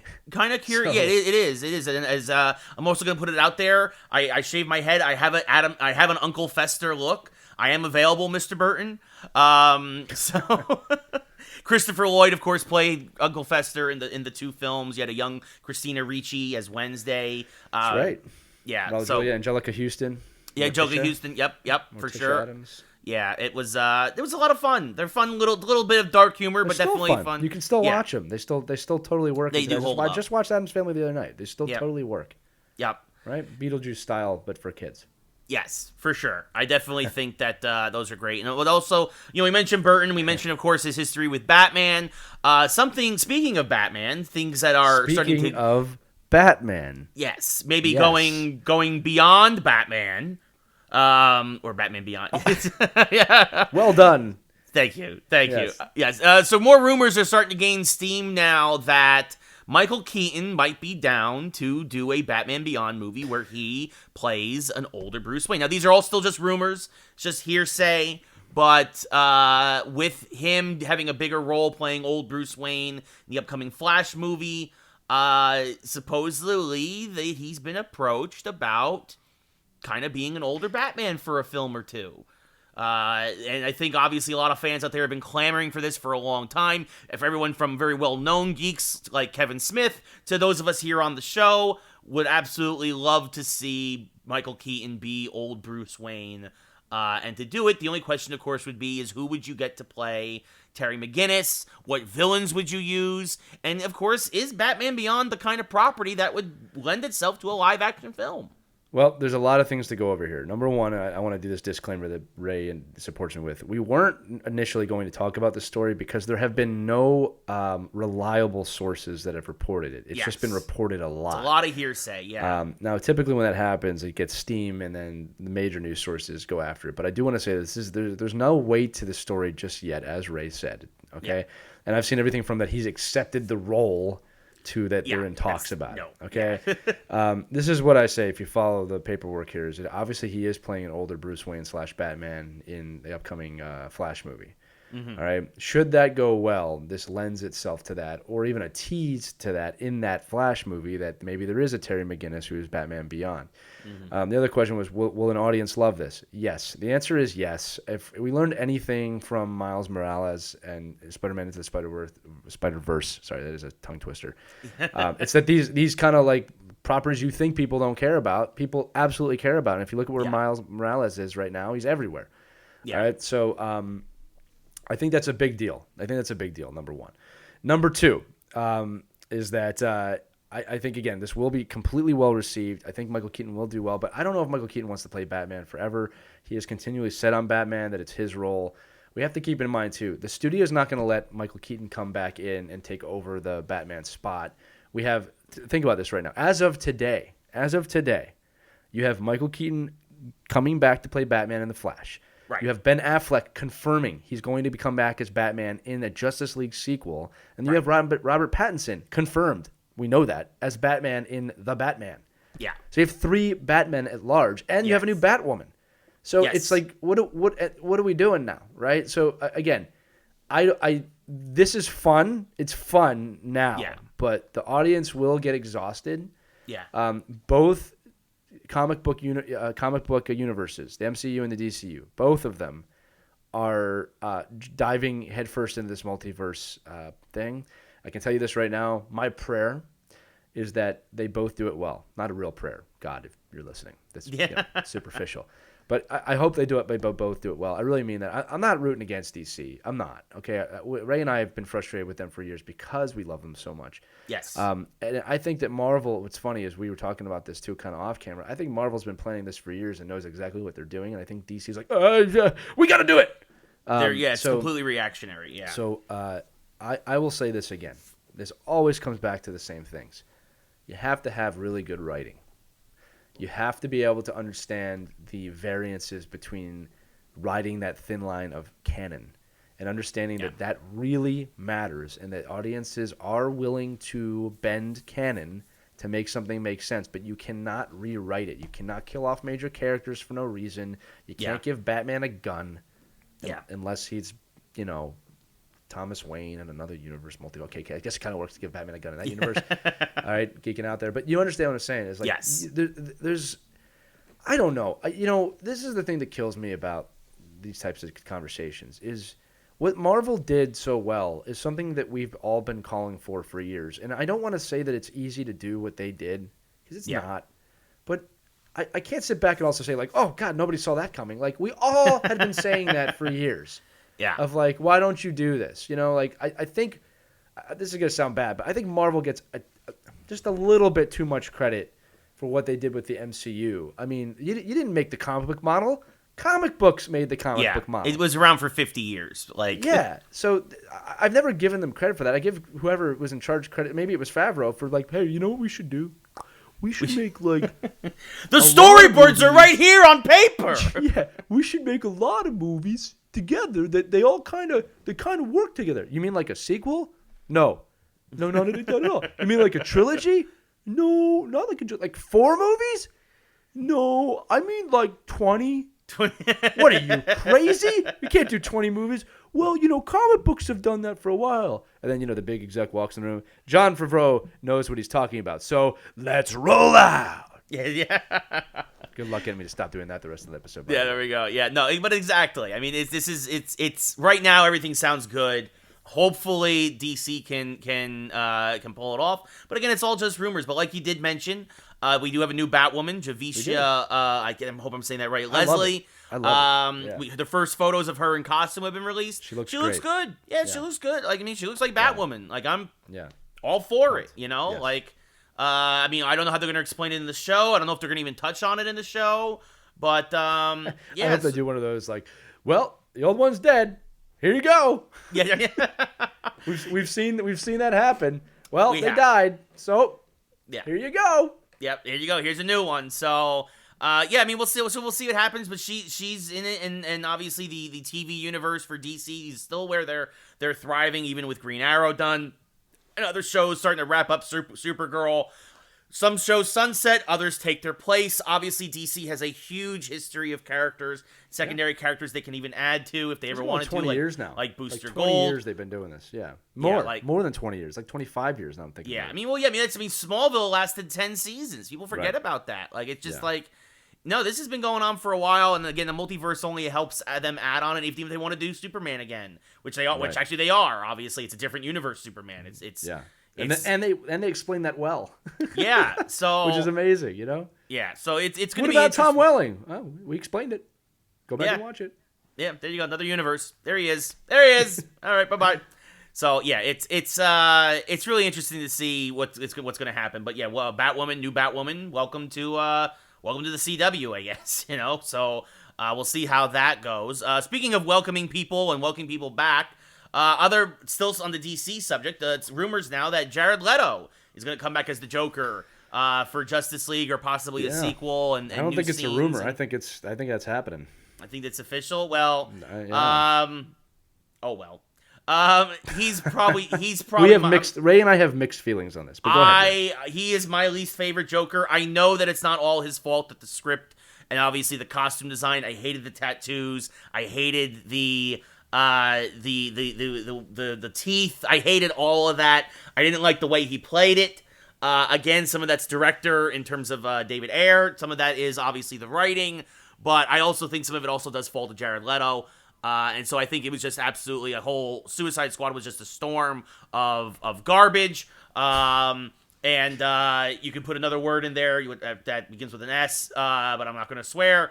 But yeah, it's just an absolute. I don't know if a new script or him coming back to it is going to help. And again, also going back to the Batman point, we have a bunch of Jokers going on right now. We've got Joaquin Phoenix. We've got potential. I mean, who knows what they're going to do with the Robert Pattinson movie or that Batman universe. And I don't think we need Jared Leto anymore. It just... Well, here's the deal. All right, let me start on Jared Leto as the Joker. The guy's an Oscar winner. He's a tremendous actor. I don't want anything to take away from that. Good actors have bad roles. I'm not... So Ray might be filing that into this, which is fine. Yeah. I do not think that Joker was given a chance. Ray, I agree with you. I didn't like the way he looked either. But then... things started coming out. And I'll tell you some things that did happen. And I'm not saying I agree with this or don't agree with this. They did a comparison of the cartoon and comic book Jokers to all the film Jokers. And Leto is actually the most accurate to that. Now, with that said, meaning that Leto's Joker... in terms of his personality. Is the most congruent with comic book and cartoon Jokers. The way he looks, the way he acts and everything. That does not always mean that's a good idea when you think about it cinematically. Yeah. So this is where I'm at with it. I'm not super excited about it, but he's a great actor.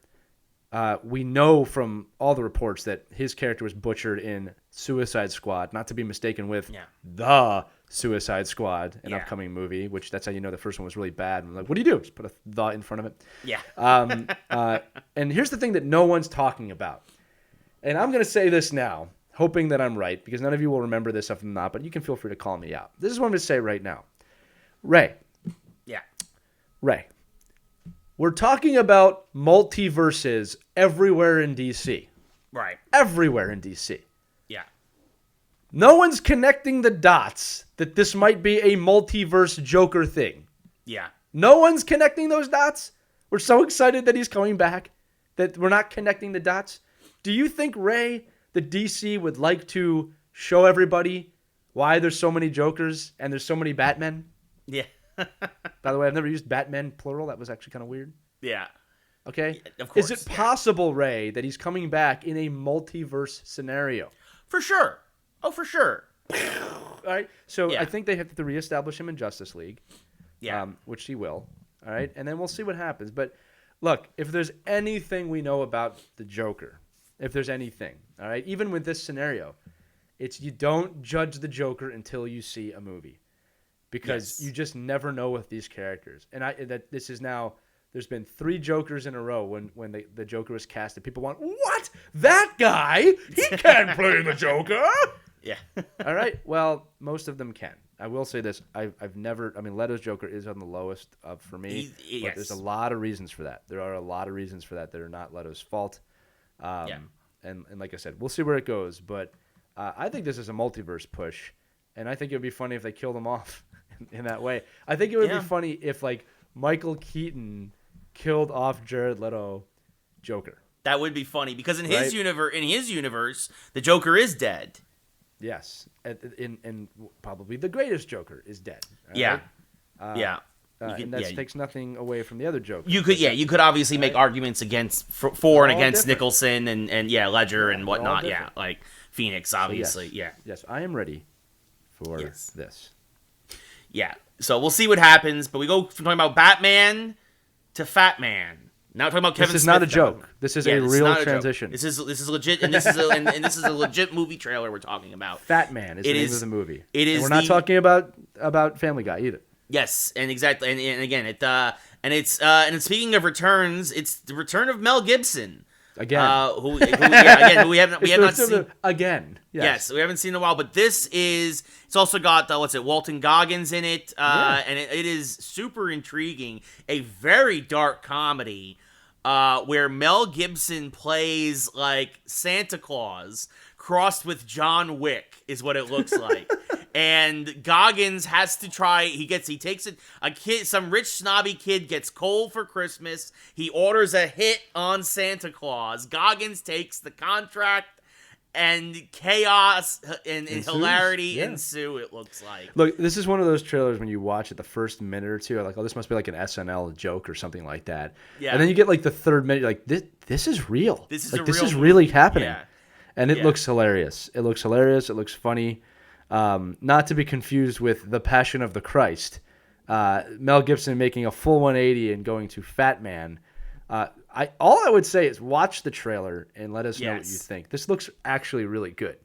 Yeah, I'm super intrigued. It's streaming already in November. It's coming to theaters in November and then coming a week later to streaming services on demand. Again, no surprise there, as we've talked about countlessly, as that's the way things are going. Depending on what services it's on, I might have to watch this because I think we should have a viewing party. Yeah, like you this. It looks like a lot. Again, this looks like a lot of fun. A lot of a very dark comedy. Just in time for the holiday season. And again, Goggins is not a guy. He's a hysterical actor. From everything from Vice Principals to The Unicorn to other shows that he's been in. He's a great comedic actor. He was also, wasn't he? He was also in the Ant-Man and the Wasp. He was also a villain in that. So I believe he was, yes. Yeah, so he, again, kind of a comedy relief villain there as well. So really excited to see Django Unchained, what he does here for sure. And also, speaking of more comebacks and more movies, Michael B. Jordan has announced that he is coming back for Creed 3, and he's also going to make his directorial debut. He will direct it as well. So that should be fun. This is the 9th installment. When you get Rocky 5 plus Rocky 3, you get Rocky 8, Adrian's Revenge. No. Yeah.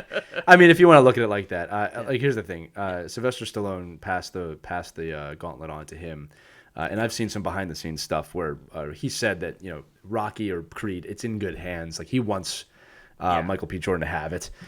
So it's going to be interesting without Sylvester Stallone in charge, but I love the fact that he handed off the mantle and that this will probably be a little bit different than the other Creed films moving forward. But yeah, I'm all for it. Creed was a great departure from Rocky to Creed. Those were much more serious movies, Creed, than the original Rockies, although they always had the Rocky essence. But it was made very clear in Creed 2 that Rocky and Sylvester Stallone are stepping away from the ring. He may appear as a cameo in this film, which wouldn't shock me. Or he may be dead. I don't know. But Creed's great movies. I'm looking forward to this one as well. Yeah, I saw the first one. I haven't seen Creed 2 yet, but I'll definitely see it before Creed 3 comes out. Yeah, I mean, I'm looking forward to it. I think it's good. Michael B. Jordan, he's Hollywood's hot commodity right now. Yeah. But good for him. Good things happen in Philadelphia, right? Good things happen in Philadelphia. Michael B. Jordan is a great actor, and I would love to see him take over this franchise. Yes. Yeah. No, I think he's a good guy. He's talked about also. I love his TikTok making fun of the fact that people keep wanting him to come back as Killmonger, and it's like, no, Killmonger's dead. He's dead. Yeah. Move on with your life. But he seems like a good dude. Obviously, very much within. What would the story be there? By the way, I don't know. What would the story even be? Like that's what people don't. They don't go beyond that, Ray, and it kills me. What would his story be? Oh, he's just suddenly good. But this is the problem with multiverses. Yeah. See, this is the problem because now you're like, well, nobody's dead. Nobody's dead. We want more Michael B. Jordan. Multiverses kill death. Right. Exactly. So that is the issue. But again, he's pretty much said he's done with that, at least for now. So we'll see what happens. But another comic book movie that he's not done with that has also been coming up with, and speaking of Michael B. Jordan, and going back to DC, Static Shock. He's talked about wanting to do a Static Shock movie, either as a producer or whatnot. Obviously, he's a bit too old to play Static Shock, who's a teenager, but to be involved somehow with the Static Shock, and also bringing the classic milestone properties of DC to the big screen. Right. Guys like Icon and guys like Static Shock is probably the most popular one there. I'd also love to see Phil LaMarr make some sort of cameo. Of course, Phil LaMarr was the voice of Static Shock in the cartoon. But this would be interesting to see. To have a prominent African American superhero in the lead on the big screen, a beloved character who's been loved by generations now for 25 plus years. And also to bring the Milestone comics back to the forefront, as of course they've had a lot of turmoil with DC and legal stuff in the past few years, and trying to get that brand to come back. And I think it's a time where it'd be great for it to come back. Well, as you said, African Americans have been underrepresented in superhero movies heavily. I'm happy to see several coming to the forefront, both for the African American community, but also my children and people that need to see that. Obviously, Static Shock is one of the coolest stories in comic book history. That started out as kind of like we'll try this as a cartoon, and then turned into a pretty serious comic book. You know what I mean? Well, the comic book came first. Reverse those two. But my point is that it wasn't taken too seriously at start, and now it is. Right? It's been kept alive for the better part of 30 years now. So it makes sense. He has very cool powers. That's another part about this is that it sounds silly, but Static Shock is actually a pretty cool hero. I mean, again, we always forget that a lot of the greatest heroes of all time, Batman has no power, Superman has everything. It's just, here's an obvious one. Static Shock's pretty cool and makes a lot of sense. Yeah. So from the comics to the cartoon to the film, it would make a lot of sense. You could merge him into the DCU if you wanted to very easily. I mean, he's in the Batman Beyond universe. That's true. That's right. He's older. He's older, and he's part of the Justice League, the future Justice League. So right. So there's a lot of ways that they could do this that it would make sense. Yeah, no, for sure. And again, it was a cartoon that was beloved and highly lauded at its time for dealing with topics that a lot of cartoons didn't, like gang violence and drugs and things of that nature. And it was a tremendous success. So that would be interesting to see. And Michael B. Jordan says he wants to be involved, so we'll see what happens there. One other superhero that we should mention that has been cast now and has been officially coming back. We've known for a little bit that Marvel has wanted to do a Moon Knight TV series. Well, they have cast their Moon Knight. And again, speaking of huge stars in Hollywood, few are bigger than this guy. It's Poe Dameron, Oscar Isaac, who of course has been in numerous other movies. Obviously, Star Wars is probably the most recent thing. But he didn't mention Apocalypse. Well, that's but he's been he's been in a lot of things. Ex Machina, obviously a tremendous actor of great renown, and to play Mark Spector. And the question is going to be: is it going to be a more recent Moon Knight who's kind of like schizophrenic and kind of like a little crazy, seeing Egyptian gods? Is it going to be early Moon Knight? Is it going to what are they going to do with the character? But either way, I think that I figure it's got to be something deep and heavy, because if you get an actor of Isaac's caliber, I don't think you're going to get milquetoast Mark Spector. I think you're going to get like a little psychotic Mark Spector for Moon Knight here. And I'm super excited to see what that happens whenever that comes out, coming to Disney Plus at some point. I posed the question to Ray the other day, everybody. I said, what happens when Marvel's Batman is better than DC's Batman? What happens when Marvel's Dark Knight, literally, is better than DC is? Look, make no mistake, Moon Knight and Batman are very similar characters. Yeah. They're not exactly the same, but they're very similar. Yeah. And this is Marvel saying, you know what? We can do Batman. He belongs with us anyway. Looking at you, DC. Anyway, it'll be interesting to see what happens with that.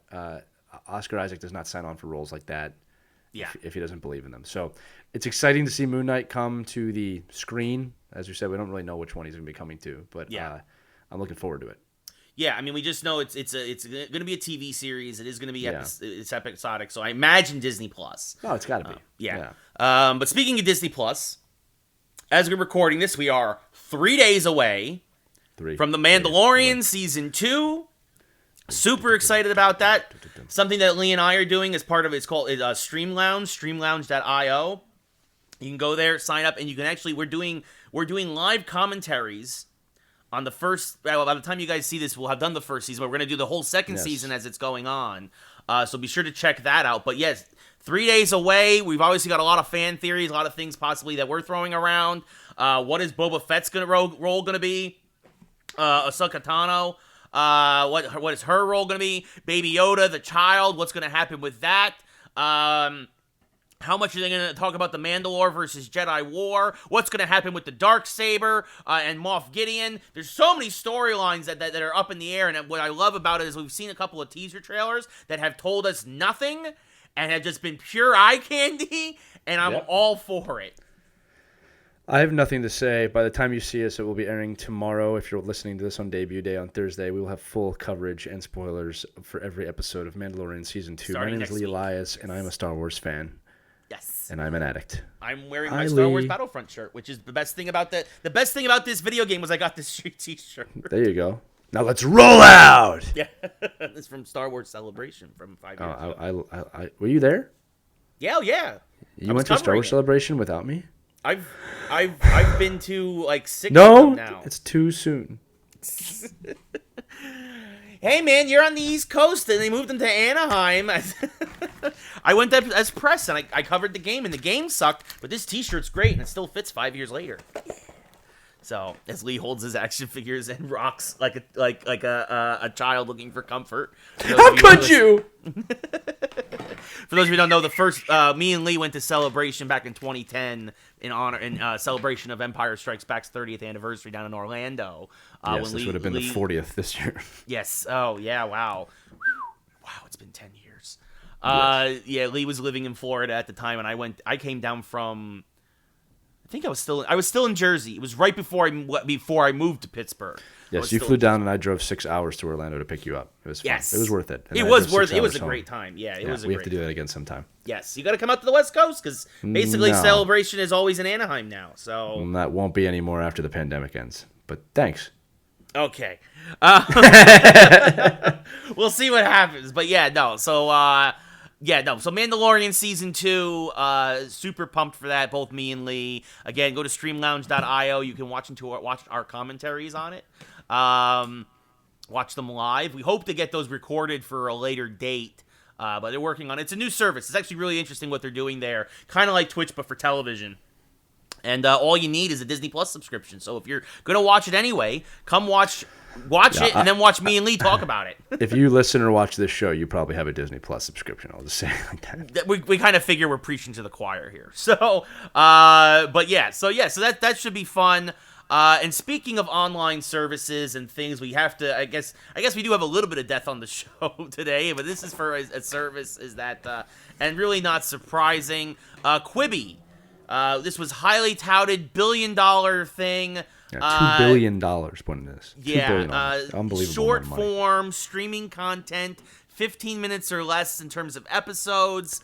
After 6 months, they're pulling the plug on it. Nobody watched it, and I'm not really that surprised. There were some good, interesting show ideas, but not enough to get people to subscribe, and not enough for people to leave. Again, it's the streaming wars, folks. There's so much out there, from Peacock to HBO Max to Disney Plus to CBS All Access to all of this stuff. Is that to try and break into that plus the established ones like Netflix, like it's Amazon Prime, like there's so much out there. Apple TV, to try and break into this pretty saturated market at this point. You need to either have some very established properties, like a lot of these other ones like Disney and HBO have, or you have to have some kind of a gangbusters idea, and Quibi, the 15-minute format just wasn't enough for you, so nice try. There's a few things about Quibi that was mistakes. One is that, again, they were only on mobile devices. You couldn't watch it at home. There was no app I could get for it. That was a big mistake right there. That probably would have helped them. The bigger mistake is, as was quoted by a friend of ours, Dan Saunders, this is what happens when smart Gen Xers are too smart and think that they know what's best for millennials or Gen Z people that, as we said, are standing in line at Starbucks just waiting to watch Quibi. That's not how it works, okay? Yeah. We're playing Pokemon Go. Right. Right. We're doing other things. So my point was that it was a clever idea that was invested in wrong and was made by people that clearly did not understand their audience, in my opinion. Now, with that said, what business history tells me is that Netflix, Amazon Prime, Apple TV, all of them, Disney Plus, I would not be surprised if we start seeing 15-minute or less shows on those platforms show up, which they kind of do already. They do that with a lot of kids shows. There's a lot of kids shows on these platforms that are like 4 minutes or less. Well, even basic television, right? Like Robot Chicken has never been more than like 12 or 13 minutes on comedy. A lot of Adult Swim stuff is 12 to 15 minutes. So it's they missed the mark. I don't know how else to say it. They threw a dart up in the air and it came back down on their head. But the idea here is that the idea is not dumb. The execution was dumb. Yes. And it was an amazing amount of investment that they got for an idea that the audience wasn't interested in. I was never interested in that. Me ever. either. I was mildly intrigued. That's the most I'll say. Yep. But we see a lot of shorts now. Shorts, Star Wars shorts. PJ Masks shorts. That's a kid's show. But my point is that I won't be surprised if we start to see the idea. And that's the other thing. All Netflix would have had to do to compete was like, okay, here's a 15-minute show. Yeah. And people are like, well, I already have Netflix, so. Well, exactly. I mean, even that, and even some Netflix shows like Chef or Comedians in Cars Getting Coffee are already only 15 to 20 minutes. Yeah, like This is my point. This is my point. Yeah. So it's. Yeah, we didn't need this. I mean, again, like you said, the big thing too, also that killed it was because I would have been interested if I don't want to watch anything on my phone. Typically, unless it's like a 2-minute YouTube video. I don't want to. You need to have it on all devices. Exactly. You watch it wherever you feel like watching it, but watch it. That's the point. It's rare, I should say, that I watch anything on my phone. Especially, sometimes I would watch something on my phone if I'm on the treadmill at the gym. But guess what? In the pandemic, no one's going to the gym. So, it's just one of those. It's just one of those things. Not too smart there. Yeah, it's just bad timing and a lot of waste. wasted That amount of money. Yeah. So if anybody wants to give me and Lee $2 billion, we'll take it. We'll continue to build the Geeks Who Like Sports Network. We promise we're going to put it all back into the business. We promise. So, but is Lee stoically just nods his head? I mean, but let's roll out. Let's roll out. So that does it for the geek section today. We now, of course, we mentioned it earlier. Of course, happy Halloween, everybody! If you're listening to this on day 1 or 2 of when the show is released, or even day 3 on that Saturday, we hope you're having. This is Halloween. Halloween. I can't believe the month of October just flew by. Spooky season is almost over, as people on the internet love to say. But one of the big things that came up this week, and it's always comes up, and it's a favorite topic, is what is the most popular Halloween candy? And no surprise, the defending champion. We have the answer. Reese's Peanut Butter Cups, of course, is at the top. We want to know, of course, for our question of the week, is what is your favorite Halloween candy? Very easy. For me, it's Butterfingers. I am a sucker for Butterfingers and Good and Plenty. I'm one of those weird guys who likes licorice. Wow. But, so those are two big ones for me. Lee, what is your favorite piece of Halloween candy? Well, my favorite candy is probably, here's the thing. You got to divide this up into the major candy groups. Right? Yes. Because this is not as just simple. It depends on what I like. You don't always just want Skittles. You know what I mean? Yeah. So here's the thing. Just going back to the start of this, I think Reese's Peanut Butter Cups wins every year, mainly because they got their branding correct. First off, chocolate and peanut butter is absolutely delicious. It is one of the greatest combinations of all time. But Reese's Peanut Butter Cups are in black and orange wrapping, which I think denotes itself to Halloween. It gives you that connection to it. I think that was just brilliant marketing. Yeah. That's why Halloween revolves around that. Doesn't mean you don't eat Reese's year-round. God knows we all do. Yes. But at the Halloween, I have Reese's Pieces of cereal. There you go. And that's my point. Right? So number 1 and number 2 is actually Reese's Miniatures. Okay? Yeah. Then you go to 3, 4, and 5, Twix, Kit Kat, Snickers. Twix and Kit Kat, also Halloween looking, even though one's gold. Wrapping papers, Kit Kat. Snickers is the first candy bar, if you will. It's probably the king of the candy bars right now because it's got nuts and all the other stuff in it. So. Then you get into the, then it's Reese's Pieces, right? Milky Way. Then Reese's Stuffed with Pieces. Then Peanut Butter M&Ms, which is basically Reese's Pieces. So my point to you is that, and then Butterfinger. Then Peanut Butter M&Ms. So like all of these things come in. But my favorite people like peanut bar, butter. People like peanut butter. Well, it's delicious. My favorite candy bar, actually, Ray, is Three Musketeers. And I don't like that some of the people on our page are knocking Three Musketeers. No, Three Musketeers is great. It's great. Yeah. It's a little bit out of the ordinary. It's not messy like a Milky Way. It's soft and it's flavorful. And it is not to be denied. I mean, right after Butterfinger, that's probably actually my favorite candy bar as well. Little Upset Baby Ruth is not on this list. I'm not going to lie for all you peanut lovers out there. If you love peanut and chocolate, then Baby Ruth should be on here. Agreed. But, Three Musketeers is my favorite. When you get into kind of the sweet or sour type candies, between Starburst or Skittles, I'll take Skittles every day. I like Skittles. Skittles are fun, but I have to be in the mood for them. I can always eat a Three Musketeers. And then you have the outliers on the list, like Rolo is on here, 100 Grand is on here. Nestle's Crunch Bar is on here, too. That's not an outlier. I think that should be higher up, too. Agreed. Agreed. But yeah, Reese's is the king of Halloween, but I'm going to chalk that up to being delicious, but also the branding. Again, black and orange wrapping paper on a candy at Halloween makes a lot of sense. You're not going to taste the rainbow on October 31st. You want to taste the peanut butter and the chocolate in your bag, and you know, get the big ones, people. Nobody wants pretzels. Nobody wants pretzels on Halloween. Nobody wants fruit or pencils. Give us chocolate. That's why the kids are going out, so I can steal it. That's why I take them out on Halloween, which I'm not going to get to do this year, which means I have to go buy a whole bag of Reese's now for my family so that we can have chocolate. And I can sit at home and watch Mandalorian with my Reese's peanut butter cups and my Skittles and my Three Musketeers, and my kids can make fun of me and have so much sugar that they're not going to go to sleep for 6 to 8 years. And I'm going to have to live with that for the rest of my life. Okay. A lot to unpack there, but I'm back. I'm back. So, but I think also part of the reason why Reese's Pieces is so high up is it is one of those candies that Reese's peanut butter cups that is also eaten year round because it's like just 2 to a pack sometimes, or it's 4. You don't feel guilty about it, right? Like, and it's also very delicious, right? I feel guilty. I feel guilty every time, but I do it. Yeah, but like, I mean, that's he the goes, thing. I don't. Yeah, I don't. But yeah, no, it But I feel worse after eating a candy bar. But it's like around Halloween, it's like I can eat it. But Reese's Pieces for some reason feels like you can eat it year round, and it works.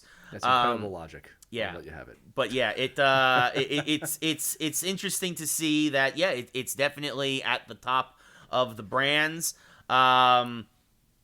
But we want to know what you think. So comment below and let us know what your favorite Halloween candy is, specifically for Halloween. And you can also let us know what your favorite candy is year-round. Candy constitutes of anything that has chocolate, peanut butter, Skittles bite-sized candy, M&M's, Rolo, 100 Grand, Baby Ruth, and Hershey's Kisses, which are not spoken about on this list, but are very popular around Valentine's Day, thus showing that the holidays do matter, and so does the branding. That's why Hershey Kisses has different colors at Halloween. Also, conversational hearts. There's a lot of bad food out there. It's all yummy and delicious, but we want to know what you think. So comment below and let us know, and then we'll go over it in the next edition of Geeks Who Like Candy.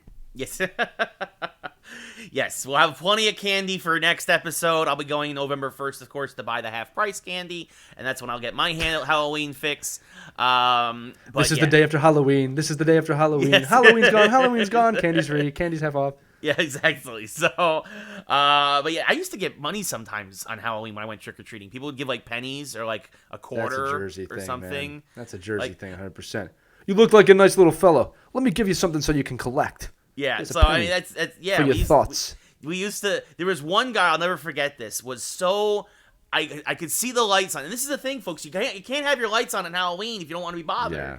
Yes. Right. Absolutely agree. And it was like 8:30. It was still trick or treating prime time, and this guy had his lights on. And I rang that doorbell, and I rang it for 5 minutes straight because I'm like, "You gonna give me a piece of candy because you're the last house on the block, and this is my last stop, and your light is on." I rang it, and he came out, and he's like, "What?" And I'm like, "Trick or treat," and he's like, "Oh God, it's Halloween," and I'm like, "Yeah, you left your light on." Dude was completely not prepared. Ran inside, came back, gave me a $10 bill. He's like, "Go buy yourself as much candy as you want." And I'm like, I like it. Yes! I like it. You get more candy in the bag for that. I'll tell you what we used to do is we used to go to find the more wealthy part of town, and they gave out full candy bars. We couldn't believe it. We go there, they give us a full candy bar in our bag. And I was like, "You for real?" He's like, "Yeah." I was like, "You have made my Halloween, sir." Yeah. And I turned around in my little Bart Simpson costume and walked away. Yeah. No, that's what we wore back in the 90s. Times. Yeah, we got all kinds of stuff. I mean, I was a ninja one year. I was Raiden from Mortal Kombat one year. Lord Raiden. Yes. That's the only way I can say the name. Lord Raiden. Yes. I had some good costumes growing up. I was a hunchback one year. I was the Mask one year, yeah. Nice. Yeah, I looked like him, too. That's the other thing. Bonus. Tell us your costumes growing up. What were your costumes growing up? What are some of your favorite costumes? That's another great question. Yeah. There's a little bonus question. Mashup. Which sports costume would you wear? Ray, real quick, Mashup. Who would you dress up if you could be any athlete? Well, when I was a kid, when I was like 3, I dressed as Lawrence Taylor. I was a football player. I was a New York Giant. Did you have a gap tooth? No, that's Michael Strahan. Lawrence Taylor doesn't have a gap tooth? I don't think so. I know Strahan does, but okay. Did you have like a broken Joe Theismann with you? I should have had a broken leg. I should have been that would have been really Halloween having a broken leg. Like there you go. With a yellow and red, a yellow and maroon. I make dreams come true, Ray. I might do that this year. That might be my costume. Yeah. Who is that? That's Joe Theismann's leg. People be like, "That's too soon, man." Oh, it's 30 years ago, but 40 years ago now, actually. But Yeah, no, I dressed as a Giants player once a couple of times. But yeah, if I was dressing as somebody now, I went as Mariano Rivera once, which was easy. Yankees, just a Yankee jersey and a ball cap and a baseball glove. Just kind of, it was an excuse to wear a baseball hat in high school all day because we weren't allowed to wear that growing up. You weren't allowed to have baseball hats in school. So I was like, ha! For once I got around the rules. There you go. And then, but yeah, so it'd probably be some sort of a Yankee or a Giant player, right? Like that would be the easy one if we were doing a sports athlete for the holidays. What about you? I'd be Nick Foles. Foles. Yeah. So And Philly special. I'd get it on. Yeah, I'd just keep running the Philly special as I walk up to the house. I'd get my candy, and then I'd look the guy in the eye, and you know what I'd say to him, Ray? What? Let's roll out! I had to get one more in. It was time. You laughed. I win. That does it for this week's episode of Geeks Who Like Sports. Thank you all so much for listening. Again, comment below. What's your favorite Halloween candy? What was your favorite Halloween costume growing up? We want to know both of those. We hope you have a happy and safe Halloween. If you are allowed to trick-or-treat in your neighborhood, please be safe. If not, go get that half-price Halloween candy on November 1st and have yourselves a ball. Otherwise, really, that does it for the episode. Again, for Lee, I am Ray. As always, be sure to share, like, follow. We're everywhere. Be sure to check us out on streamlounge.io. The Mandalorian kicks off this week, Season 2. Got a lot to talk about next week. Already can't wait, but we will see you then for episode 80. 80 of Geeks Who Like Dedicated to my Sports. father. Happy birthday, Dad. Happy birthday, Ed. Have a good one. Good night, everybody.